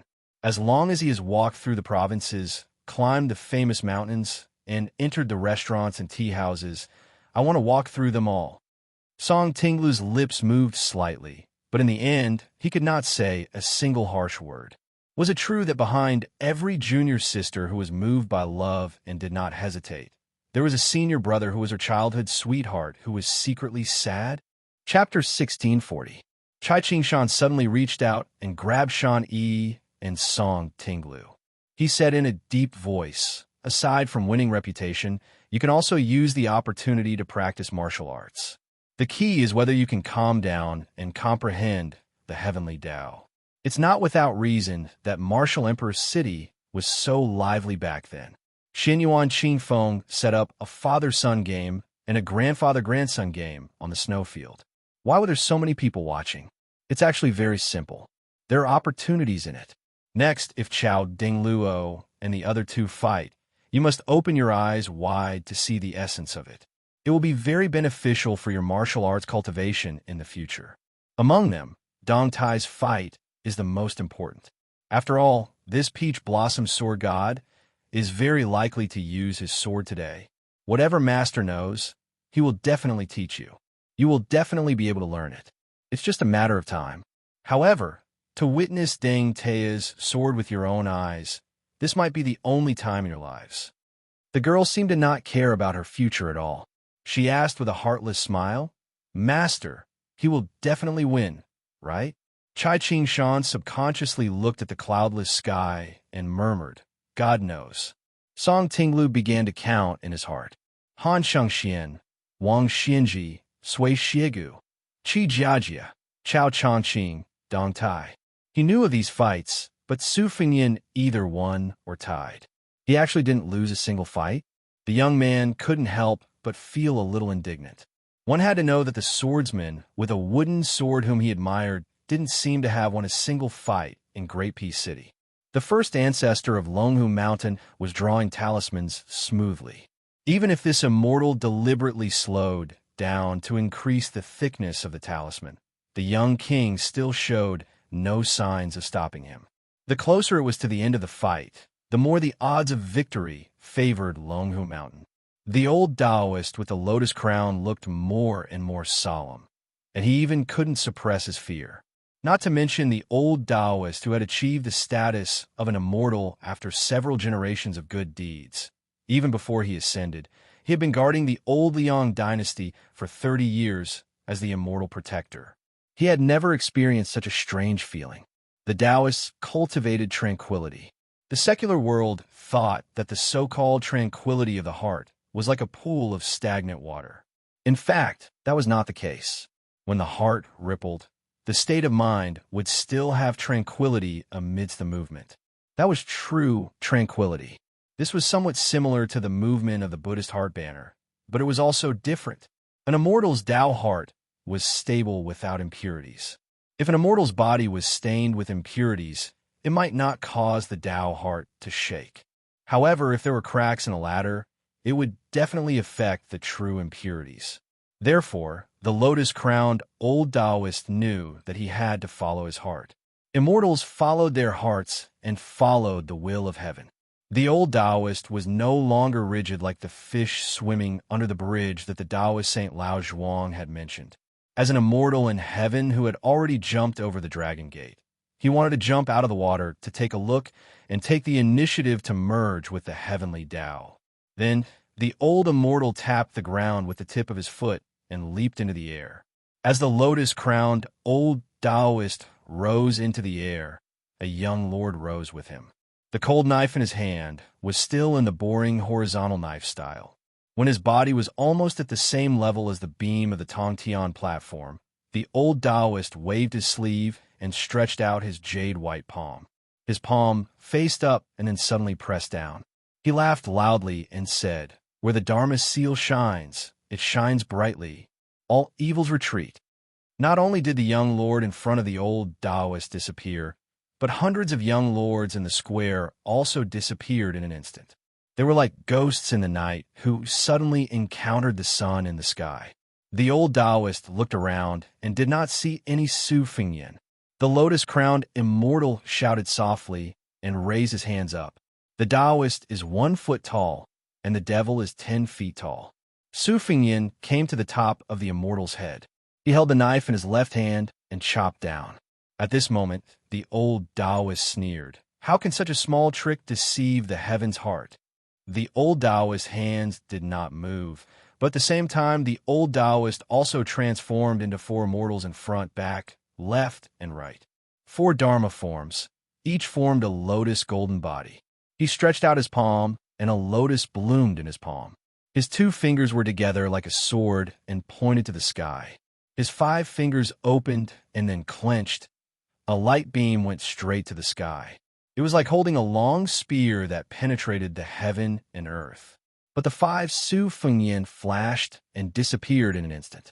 The old Taoist, who seemed to have 3 heads and 6 arms, frowned and looked around blankly. His eyes were like torches shining with purple gold. Finally here, the founder of the first generation who drew the talisman on the Yulei sword sneered. His finger on the tip of the sword gently knocked. His body slightly leaned forward and gently breathed on the tip of the sword. Seal. It was a simple word, but it was like a big bell that rang in the sky of the imperial astronomer. Words were the law of heaven. One word could decide one's life and death. The talisman's sword did not move, but a 3-foot golden light swept out from the sword. The golden light swirled and lingered around the immortal holding the sword. Wherever the golden light went, talismans appeared out of thin air, like the spring couplets that a devout child pasted on the door. The earth cracked, the rain stopped, the grass and trees turned to ashes, the birds fell to the ground, and the dragons and tigers were subdued. Between the immortal holding the sword on the ground and the Taoist with the lotus crown in the sky, talismans hung. From the latter to the former, intermittent pages of talismans exploded one after another. Golden light sputtered, and occasionally drops fell to the ground. The square that was as hard as iron suddenly shot out stones. The Taoist with a lotus crown who turned to look down suddenly narrowed his eyes and laughed. Evil creature, still not showing yourself? At the same time, the immortal holding the sword casually flicked the tip of the sword in the air and turned to the heavenly platform and shouted, "What are you waiting for?" The Confucian scholar Xianxia, who had been watching the fire from the other side of the river, was originally paying attention to the movements in the palace hall. It seemed that he did not see the result he wanted, but it was also within his expectations. There was a faint coldness on his face. After hearing the two immortals' calls, he no longer hesitated and suddenly shook his shoulders and raised his sleeves. The world's cool breeze wrapped in 2 sleeves. The great rivers and mountains carried on one shoulder. 8 seals rise. In the sky of the imperial astronomer, 8 different-sized imperial jade seals suddenly appeared. The first ancestor of Mount Longhu grabbed the hilt of a yule sword with both hands and pulled it back. The Taoist with the lotus crown raised his hands as if he was lifting something heavy and lifted it up toward his left shoulder. A long golden rope as thick as a spear shaft appeared in the hands of the two immortals. The immortals sat in the clouds, fishing for the fate of the mortal world. If the fishing line that was tens of thousands of feet long was twisted into a rope, it would be the golden rope in the hands of the two immortals. This rope went straight through one of Su Fengnian's shoulders. It nailed the young lord in the air, unable to move at all. Blood soaked the long rope. Chapter 1641. Su Fengnian closed his eyes and took a deep breath. He finally breathed. It was as though he wanted to use this breath to vent all the anger in his chest and absorb the fortune of the world. But according to reason, this was not the time to breathe. Xianxia's lips curled. He raised his arm and lightly waved a finger. Do not look at indecent things. The Confucians have set the rules for the world for almost 800 years. You, Su Fengnian, cannot lower your head to the heavenly Tao, but since you still live in the world, how can you not bow to the heavens and earth? As this scholar's finger pointed, 2 jade seals exploded towards Su Fengnian's eyes. Xianxia moved his finger again and continued to say casually, "Do not listen to indecent things." The 2 jade seals flew towards Su Fengnian's ears. When Xianxia said the words, "Do not speak indecent things," it was as though the 5th jade seal had heard it and moved. The beam under Xianxia's feet that led out of the pavilion of heaven, reaching pavilion, was unable to bear the weight and started to crack. Life and death were hanging by a thread. Su Fengnian jerked the corner of his mouth. When the time comes, the heavens and earth will work together. The heavens and earth have reason and then etiquette. You, Xianxia, think that you hold the rules of etiquette, but that may not be the reason of the heavens and earth. At the very least, that Duke Yinsheng who sent me an item before leaving, he does not feel that you, Xianxia, are in the right. A pendant fell from Su Fengnian's waist. It was a square object.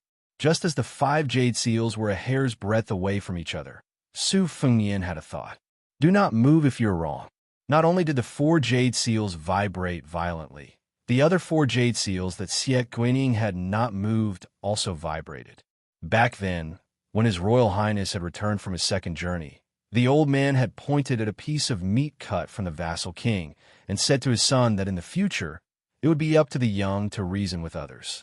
This time, he had forced his way into the imperial astronomer of Great Peace City. No matter how vicious his methods were, The expression of the young vassal king could be said to be warm and calm. At least, he was not angry or vicious.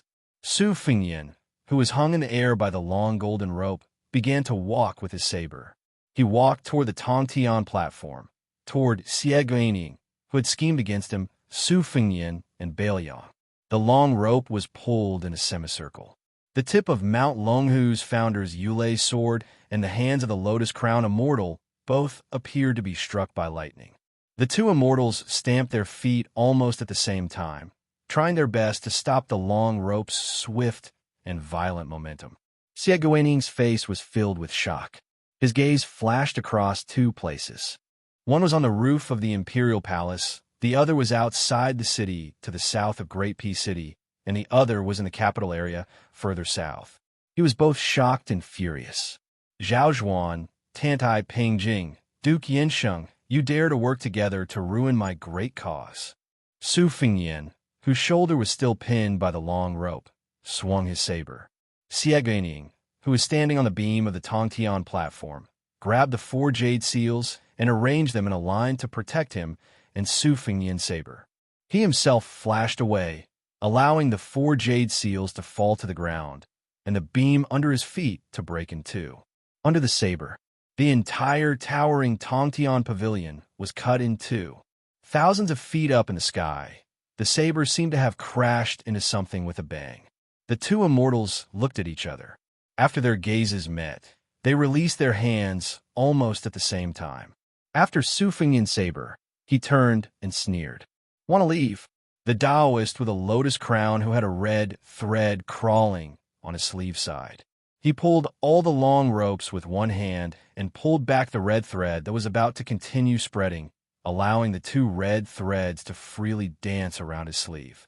The old Taoist nodded slightly to the young Taoist who had abandoned the talisman sword. The latter had a complicated expression on his face. The 2 scarlet red threads were actually mixed with Han Shengxuan's death aura and Qi Jiajie's sword aura. Both of them came from Liang Imperial Court and died for the Zhao family.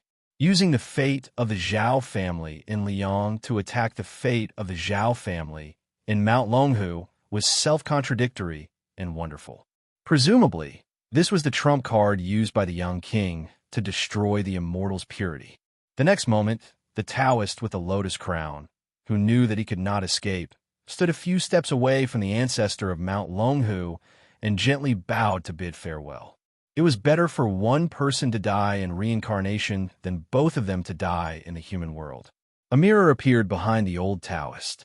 It was the treasure of the Guanyin sect in the South Sea, the water-moon sky, well that suppressed countless people with great fate in the world. The old Taoist was forcibly dragged into the well and whispered, "As long as the heavenly Tao does not collapse, the incense will not be extinguished. Respectfully, send the ancestor back to the heavenly gate." Looking at the young Taoist who seemed to be the descendant of the old Taoist, he ignored the Taoist with the lotus crown who was ready to die. He only raised his hands and asked himself, "Where's the first?" The few remaining immortals of Mount Longhu on the square of the imperial astronomer all showed a sorrowful expression. While the immortals were heartbroken, they also felt an indescribable sense of awe. This time, it could be said that no one had ever come to the human world together. How could they be reduced to such a miserable state? On the other hand, the 2 younger immortals of Mount Longhu, Zhao Shi and Zhao Danxia, who had less experience than the ancestors of the past, looked relieved. They looked at each other and smiled. Although there was bitterness, there was no fear. A voice came from above the head of the ancestor, containing a strong sense of sarcasm. "At your grandmother's house." The young immortal suddenly raised his head, finally unable to hide his anger. He was so angry that he laughed and said, "Do you really think that I don't dare to risk my life and perish together with you, Su Fengyan?" Su Fengyan stood in the air, too lazy to talk nonsense with this immortal. Just as he was about to attack, his shoulder suddenly tilted, as if someone had patted him. A series of words softly sounded in his ears. "Kid, not bad. You've already broken that old bastard Xie Guaning's broken bowl. You don't have to care about what happens next. Don't thank me, Dong Tai." This sword of mine was comprehended by me, Ma Wei, yesterday. This sword is called Will Spirit. Chapter 1642. If you think the name isn't good enough, you can give me a more imposing one later. Just like the name of Jian Jiuwan's last move, it's not bad. If there's a chance, we'll meet again on the battlefield outside Bailiang. Su Fingyin was taken aback because of Dong Tai's last words. I Dong Tai have left, but someone else has come. That sword. In the distance, there was no trace of the peach blossom sword god on the high wall beside Chao, Chongqing, and Luo Yang. The white-clothed woman said indifferently, Su Ying, you stay. I'm leaving. If I can avoid meeting him, I won't. Without waiting for the red-robed woman to urge her to stay, Luo Yang turned and left alone. Further away, Chai Qingshan's two disciples opened their eyes wide when Dong Tai attacked, but the girl closed her eyes. The young man and girl probably didn't know that the difference in their swordsmanship was like heaven and earth. The Jianghu bigwigs near Chai Qingshan were all shaken by Su Fingyin's blade and Dong Tai's sword and fell to the ground, battered and exhausted. When they finally managed to sit up, they were thrown off their feet again. A sword from south to north came again. But as the sword moved, the sword came again. The founding ancestor of Longhu Mountain's expression flickered. In the end, he swallowed his anger and no longer looked at Su Fingyin. He shouted to the nine heavens, Open the heavenly gates. Su Fingyin gripped his blade with both hands and looked at the sky. If you dare open the heavenly gates, then I'll cut them down as well. And then the sword came. Not only did it easily pierce through the head of the founding ancestor of Longhu Mountain, but all the other immortals in the Imperial Observatory Plaza, except for Zhao Shi and Zhao Danxia, were also beheaded. Su Fingyin had already killed immortals quickly and ruthlessly. This person seemed to be even more outstanding than the others. The young man, wearing an ordinary Wudong Taoist robe, arrived leisurely behind the flying sword. Without waiting for the father and son, two Taoist masters, to come back to their senses, he was grabbed and tossed into the sky like a chicken. Before parting, he said, Be a good immortal. The affairs of the world will be handled by the people of the mortal world. This is where Qi Xuanjin's fate with Dragon Tiger Mountain ends. Then, this elusive young Taoist stood in front of Su Fingyin with a smile, blocking the path of the saber. Su Fingyin flew into a rage and shouted angrily, You with the surname Hong. The young Taoist shrank his neck and squeezed out a smile. His Royal Highness, you have enough burdens on your shoulders. Don't take on this burden. There's little Taoist, Wu Deng, and the hierarchly Yufu. It's enough. Su Fingyin glared at him. The young Taoist swallowed his saliva and said softly, I can't let your sister worry, right? Su Fingyin muttered, You're itching for a beating again, aren't you?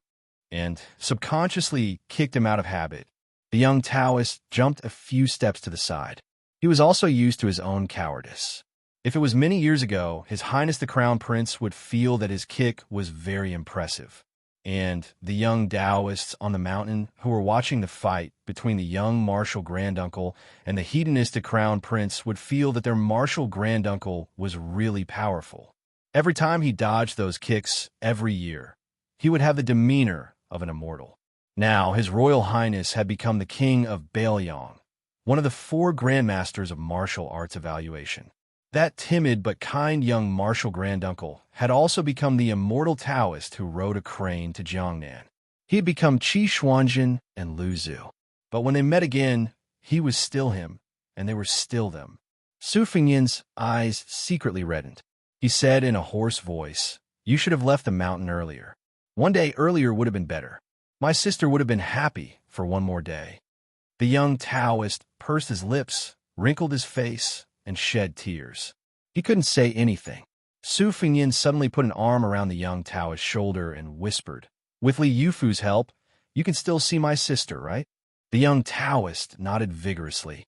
Su Fingyin snorted coldly. In the future, no matter which life you are in, when you see my sister again, you must treat her well. Otherwise, I can still beat you. Lu Zhu, so what? I'm still that so-and-so and so-and-so. I have a much better background than you. A somewhat promising younger brother was afraid that his sister would be bullied when she got married and left home. They should all pretend to be evil when talking to their brother-in-law, right? The young Taoist master touched the pot that didn't boil. He wondered, didn't you cut off the caramel with them? Su Fengyan, who had put the cold blade at his waist, punched the other under the armpit. The latter inhaled sharply. It was unknown if it was because of the pain or because he was pretending to be obedient like in the past. He smiled foolishly with tears on his face. Su Fengyan hesitated. You are leaving? You're really not going to be the person who defeats everything? The young Taoist master shook his head and said with a smile, I am most afraid of carrying a burden. I cannot do this kind of thing. Also, in the past, I could never beat you on a mountain. Even if I could, I was used to being bullied in the past. I'm still afraid. The two stood next to each other and looked at the bustling Great Peace City below them. Su Fengyan said in a voice that only he could hear, Every time I miss eldest sister, I like to think of her sitting on the back of the crane with you. At that time, she must be very happy and smiling. When I think of it this way, I am not sad. The young Taoist master did not speak. His figure was ethereal, as though he would disappear with the wind in the next moment. Su Fengyan's voice became even lower. To have you, I am actually very proud, brother-in-law. A wave of suppressed and bitter laughter came from beside him. Brother-in-law. Su Fengyan flew into a rage, out of humiliation, and kicked him. The young Taoist master Hong Shixiang was no longer there. Su Fengyan was dazed. After a long time, he lightly landed on the square of the imperial astronomer and walked towards the crop altar. As he walked up the stairs, he bent down and grabbed a handful of soil. Su Fengyan stood at the top. He crouched down, reached out, tilted his palm, and allowed the soil to slide down. The young person dressed in mourning and covered in blood closed his eyes and said to himself, Father, mother, eldest sister, I'm very well, do not worry. Chapter 1643. On this day in late autumn in the second year of Xiangfu, it was destined to evolve into countless strange legends. At the imperial astronomer, the sun and moon rose, the sound of Buddha rose in spirals, and many rainbows hung in the sky. The scene in the Jingji Southern Army's camp was also terrifying. The two immortals were like gods on earth, fighting against 10,000 people.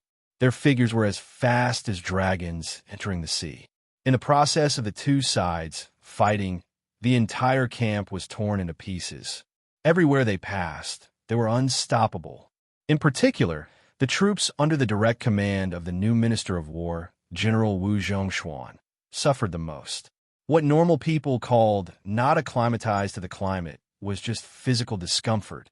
It was rare to see elite subordinates like Wu Xianxia lose their arms, legs, and even their lives. Most importantly, almost no one recognized the true identity of the two figures. This made the Jingji Southern Army feel even more vexed. When the culprit, Su Fengyan, walked down from the crop altar, the armored soldiers of the Li family, under the leadership of Li Shogua and Li Zhongliang, vowed to guard the gate with their lives. They looked like they would step over the corpses of more than 1,000 people if they wanted to leave. In reality, more than half of the heavy cavalry outside the gate had quietly retreated out of the streets after Anong General Ma Zhongxian had frantically sent out a secret order. However, in order to not disturb the people in the inner and outer cities and not cause more panic, this cavalry that had been greatly weakened before entering the battlefield did not immediately head out of the city to their camp. Ma Zhongxian had hurriedly left his father's sickbed in the manner of General Jinbei. He didn't even have time to put on the robes of a military official, much less put on the armor. This Anong general turned his head and looked at the remnants of the army shrouded in a tragic atmosphere. His heart bled. In particular, Ma Zhongxian, who was familiar with the officialdom of the capital, knew that once the news of his family's death spread out of the manor to the court and the marketplace, everyone in Taiyan City would quickly say that his father had died at the exact moment the king of Baoyang was making a ruckus at the Ministry of Rites and the imperial astronomer. He had taken his last breath because he had been scared to death by that young man, surnamed Su. Ma Zhongxian clenched his fists tightly. His eyes were bloodshot. He wished he could turn his horse around and give the order to chop that Su guy into mincemeat. A plain-clothed old man walked through the Li family's fragile infantry formation. Li Shouguo wanted to remind him, but the old man waved his hand with a smile and walked straight to the king of Bailiang, who had stopped at the edge of the crop altar. The old man did not stand in front of the young man. The two of them walked side by side, but one of them faced north and the other faced south. Su Fengyin said indifferently, I originally thought that it would be Tantanon from the Minsha province who came here to persuade us. I didn't expect that it would be the head of the Secretariat who came here to play the villain. The head of the Secretariat, Xianxia, looked up at the altar and chuckled. It's a pity that the Imperial Astronomer was destroyed just like that. Su Fengyin said Bailiang lost more than 100,000 men outside the Great Wall, and everyone died facing the north. Isn't that a pity? Xianxia nodded and said in a low voice, In my opinion, it's all a pity. As a scholar who likes to read history, I feel that it's a pity that the Imperial Astronomer was destroyed. As a citizen of Liang, I feel that it's a pity that more than 100,000 Bailiang soldiers died in battle. However, I came to the capital to ask for a robe from the imperial court to wear, so I have no choice but to come here and nag at the king. Su Fengyin's blade-wielding left hand was pierced through by the long rope. His arm drooped down, and fresh blood flowed out of his sleeve and dripped down along his fingers to the ground. His face turned pale and bloodless because of the violent qi in his body. In an instant, it turned into a dazzling purple-gold color. As for the crack between his eyebrows, fresh blood flowed down the bridge of his nose. It added a strong sense of viciousness to the handsome face of this young vassal king. This young man, who had shaken the entire capital twice by himself, said expressionlessly, 3,000 men. For each death, 1,000 taels of Bailiang's grain will be deducted. This is what Zhao Zhuan said himself. Then I might as well tell the head of the Secretariat directly that if one of the 3 million taels of grain is missing, there will be 30,000 Bailiang cavalry going south into Guangling. Anyway, it's a matter of course for the vassal king to be in trouble. If the imperial court doesn't care about the lives of the people of Bailiang, I, Su Fengyin, am very easy to talk to. I don't mind letting you know what loyalty is. When Xianxia heard these words, he didn't pretend to be angry. Instead, he smiled and said, King of Bailiang, to be honest, no matter where my ancestral home is, I, Xianxia, have always regarded the Shangyin Academy of Guangling Path as my home. Yang Xinxing and Yin Zhinshuan have already messed around on my land once. That bastard Song Li and Ko Jianghuai have done it again. Next, it will be Wu Zhongshuan and Lu Shengxiang's turn to mess around. It's fine if they can end the battle quickly. No matter who wins or loses, as long as there is a winner, it will be a good thing for the people of Guangling Path. What I'm afraid of is a stalemate. It's fine if all the young men and old soldiers die, but if all the soldiers die, won't it be the same as using the lives of the people to fill the hole? Isn't that right, King of Bailiang? Su Fengyin didn't say anything. Xianxia did not look like an important official in the central government, but more like an old man who had a bellyful of complaints. Now that he finally found a young man he could confide in, he could not shut up. Chao Changqing had a knot in his heart and can't get over his own threshold. Even Duke Yinsheng can't persuade him, so of course I'm not willing to waste my breath. As for those who help the imperial court to lead troops to war, I, as the head of the Secretariat, can't persuade them. Moreover, the martial artists in the world make contributions on the battlefield. Whether they die on the battlefield, or be conferred the title of Marquis, or become a general, it all depends on their own abilities. It's all up to their own destinies. It's all their reasons. I, Xianxia, can't go and nag them just because I say I pity the common people in the world and say empty words like asking them to lay down their butcher's knife. At the very least, if I can persuade Lu Sheng and Wu Zhongshuan, there will definitely be Ma Sheng and Song Zhongshuan. After all, I can't stop the trend of the world. Xianxia suddenly turned his head and stared closely at the young man whose face was covered in blood. But I think it's useful to tell you. I can't help it. You're Su Zhao's son. Su Zhao has always been very reasonable. Otherwise, why would he use gold and silver to build a 10-li-long embankment for my family in order to let that little girl Wei Xiong enter the academy? Before I came to the capital, I had to go there every morning and night regardless of rain or shine. I don't know if Su Xiao has told you before, but when he led troops to Jianghu, he passed by Shangyin Academy from Mount Longhu and made a secret visit. He blocked me in my room and took off that cold saber. Well, if I'm not wrong, it's probably the one you're hanging now. He slapped it heavily on my desk and asked me if the name Su Fengyan was good.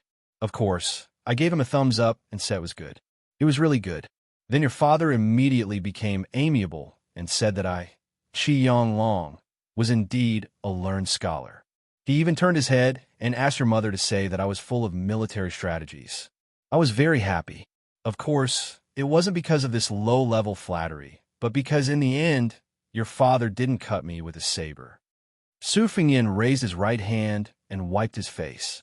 Chapter 1644. Qi Long continued to look at the profound crop altar.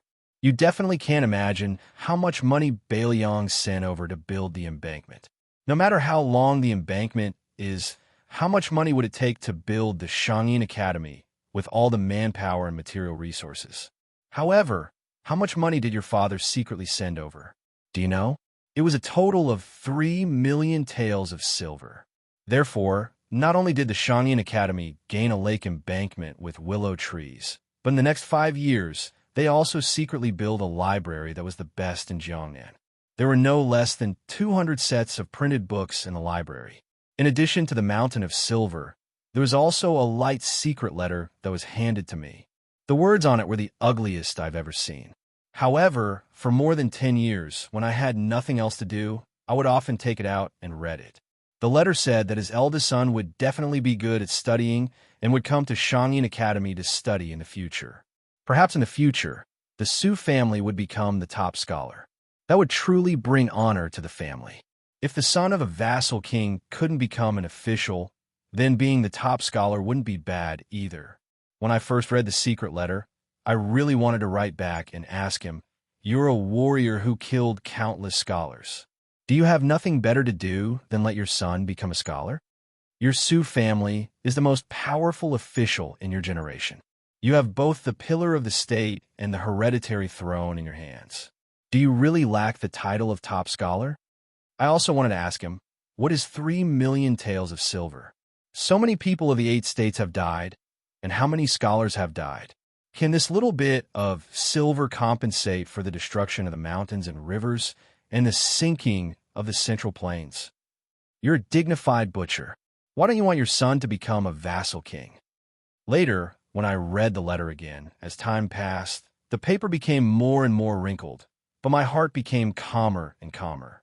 During this period, I heard that after the death of the old emperor, you actually dared to sing and dance in Mount Qingliang to celebrate peace.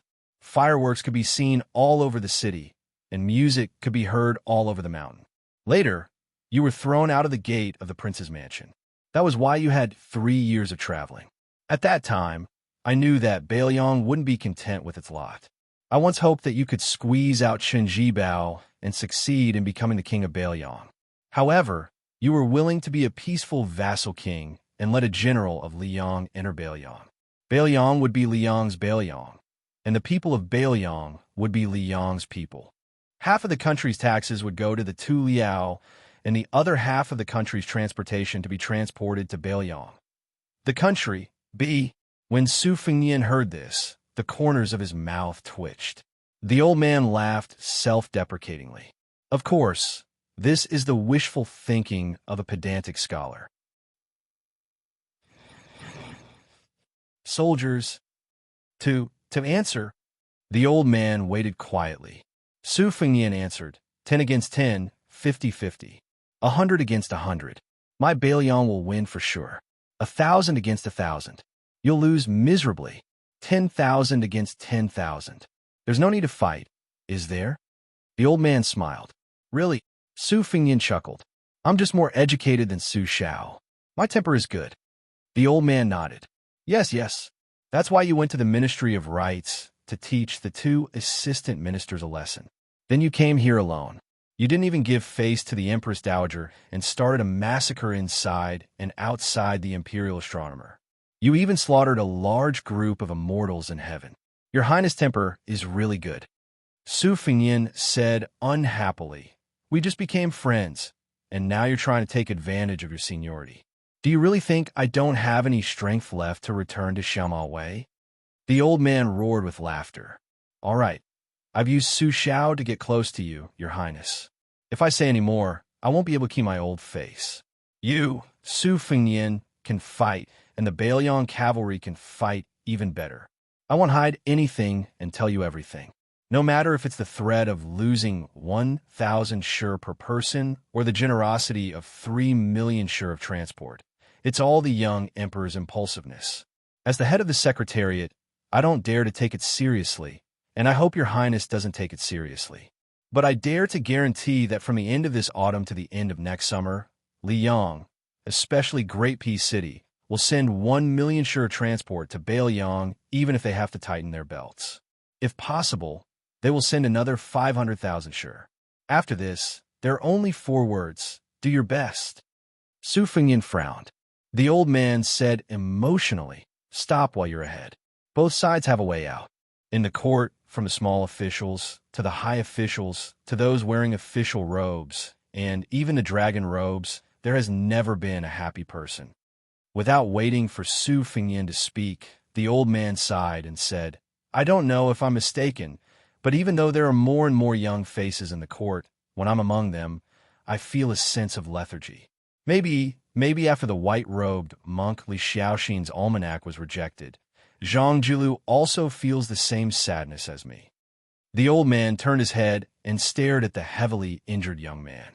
In Bai Yin, Er's book of poems that may never be circulated, he said that there are 2 great joys and 1 great hatred in life. In the Jianghu, having chivalry in a dangerous place is one of the joys. On the battlefield, picking up a blade in the face of death is one of the great joys.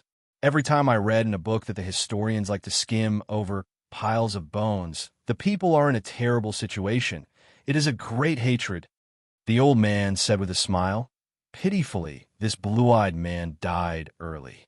On the map of Liang Dynasty, which he had glanced at many times, there was a place where the names of hundreds of thousands of dead people were engraved on a stone tablet.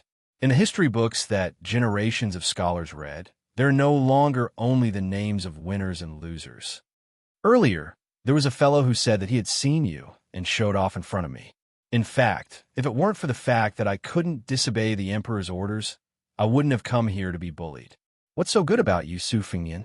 I'm an old man, not one of those young ladies who admire young heroes. Hey, when I was young, I might have been even more handsome than you. Su Fengnian said, then it's settled. The old man asked, then when will Your Highness leave the capital? Su Fengnian walked forward. The day after tomorrow. The old man looked at this figure and asked with a smile, if you can't today, how about tomorrow? There's nothing to see in Great Peace City.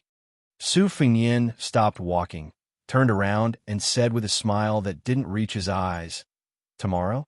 Fine. Lord Head of the Secretariat wants to see the stone tablet? Then this king will personally take you there. The old man's smile froze. The day after tomorrow it is. Early in the morning, I will personally go to the Damayai post station and knock on the door. Su Fengnian ignored this shameless old man and walked to the gates of the imperial astronomer. The old man behind him raised his hands and waved them to the sides. The armored soldiers of the Li family quickly scattered to the left and right, leaving a wide path. Suddenly, the old man quickly caught up to Su Fengnian and grabbed Su Fengnian's right hand, unwilling to let go. Su Fengnian turned to look at this old man, whose expression had suddenly turned solemn. The old man lowered his voice and said, Su Fengnian, you have to make sure that fewer people die in this world. Su Fengnian wanted to turn and leave. The old man seemed to have the strength from somewhere and gripped Su Fengnian's hand tightly, his face red. Su Fengnian could have just waved his sleeve and broken free, but for some reason, Su Fengnian sighed softly and nodded. He said helplessly, do I need to say it? The old man finally released his hand. After walking a few steps, Su Fengnian heard the old man say in a small voice, if I don't do this, I can't show that I, Qi Yanglong, am a savior. Su Fengnian's lips twitched. He raised his right arm, extended his thumb, and then pointed down. He looked at the back of the young man. The old man said again, well, He has some of my style when I was young. Perhaps he felt that he was too far away and the young king couldn't hear his mutterings. So when the king of Baelyong suddenly turned his head, the old man turned his back with lightning speed. He put his hands behind his back and walked quickly to the crop altar, as if he was in a hurry to go there to enjoy the scenery. The old man and the young man walked with their backs facing each other.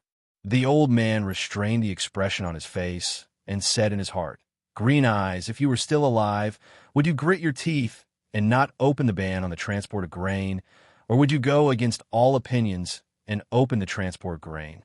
No matter what, I'm not as good as you." The old man stood at the top of the crop altar and looked at the dazzling loose soil. He slowly squatted down. "Su Xiao, Zhang Jiulu, you two fought for half your lives when you were alive. After you died and went underground, you would actually drink together, right?" At the gate of the Imperial Astronomer, there was a girl who was holding a scallion pancake in one hand and rubbing her mink hat with the other. Su Fengnian walked over and bent down to help her adjust her mink hat. Then, a bright red robe fluttered over like a butterfly. She arrived in front of Su Fengnian and spun in an ethereal manner. Su Fengnian waited for her to stop and nodded with a soft smile. "You still look good." Su Fengnian held the two people's hands and said, "Let's go back to the post house first. We'll go home together the day after tomorrow." Su Yanbing had returned to the carriage at the gate of the Imperial Astronomer. He had already put away the spear. Su Fengnian wiped the blood that just oozed out from the corner of his mouth with the back of his hand and said with a smile, "You're back so soon? This spear is really fast." Su Yanbing, who was confused for a moment, nodded. When the young lord sat in the carriage, and the carriage drove for a long distance, Su Yanbing, who finally realized what was going on, laughed and scolded, "Mother of Astrasker, you don't even use a dirty word when cursing people." After laughing, Su Yanbing looked into the distance and was a little lost in thought. The girl wearing the mink hat and the woman wearing the red robe didn't sit in the carriage for some reason. Inside the carriage, the young man who was covered in blood took off his cold sword, held the king's robe with both hands, and buried his head in it. His shoulders trembled. No expression, no crying. Chapter 1645. A middle-aged man with a refined appearance appeared outside the Damayai post house. The post house officer looked at this man, who gave him a strange feeling. He heard that he called himself Wuxia and said that he could enter as long as he reported his arrival to the king of Baelyong. The post house officer saw his outstanding bearing and did not dare to slight him. However, when the post house officer did not see the prince, he was stopped by the man surnamed Su, who was acting as a coachman. The two of them walked back to the post house together. Su Yanbing and Wu Qi stood separately outside the post house officer's door. The latter smiled and said, "Long time no see." Su Yanbing had no intention of letting him pass. His eyes were cold as he said, "Since you did not show your face in Beimeng, isn't it too late for you to come now? What, do you think that being a general in Western Shu is not satisfying enough?" Wu Qi laughed loudly and said, "Lu Yanbing, oh, that's not right. I heard that you bestowed the surname Su to my brother-in-law, so I should call you Su Yanbing now. Regardless of whether I am in Northern Mang or Western Shu, when an uncle comes to visit his nephew, you're going to stop him?" Su Yanbing laughed coldly and said, "If you want to die, I won't stop you." Wu Qi sniffled and said, "What a temper. No wonder you are a martial arts grandmaster who is on par with the king of Shu. You don't have to beat me to death. I'm scared to death." Suddenly, the man who called himself the king of Baelyong's uncle shouted, "Nephew!" There was a loud bang. Wu Qi slid back dozens of feet from the Damayai post house officer's door. Su Yanbing slowly retracted his foot. He even rubbed the soles of his feet on the door sill, as if he was afraid of dirtying his boots. Wu Qi, who had leaned back but didn't fall to the ground, stood up straight and wiped the blood from the corner of his mouth. He didn't get angry and continued to walk to the door. At this time, Su Fengnian, who had changed into clean clothes, was already at the door. Su Yanbing moved aside. Wu Qi put away his frivolous expression and no longer had any thoughts of barging into the post house. He stood outside the door and said, "I, Wu Qi, have never thought of 4 things in my life. My sister married Su Xiao. Su Xiao did not rebel against Li Yong, and you protected Bailiang and left the imperial astronomer alive. Su Fengnian's expression was complicated. Why don't you come in and have a cup of tea? Wuxia shook his head and said no. Regardless of whether I'm right or wrong, I don't regret my actions. Since I didn't show myself to meet my nephew in Northern Mang back then, I don't have the right to enter today. Su Fengnian asked, so you have something to say? Wuxia still shook his head. I just came to tell you that your trip to Beimang was not in vain. Li Yishan has already begun to make some moves. But let me remind you that even so, don't expect them to help you in your hour of need. It's best if you don't even think about adding flowers to the brocade. Beimang's peace order might be alerted to this. Be careful of the aureole behind you. Su Fengnian nodded. I know. Wuxia grinned. If there really comes a day when we fight on the battlefield, Chen Zhibao will not show mercy. I will do the same. I hope you could do the same. Su Fengnian said, no problem. Wuxia was just about to speak when he heard his nephew considerately remind him, if you want to vomit blood, vomit it for a while. Wuxia's face immediately darkened. He coldly harumphed, clutching his chest as he turned around and left.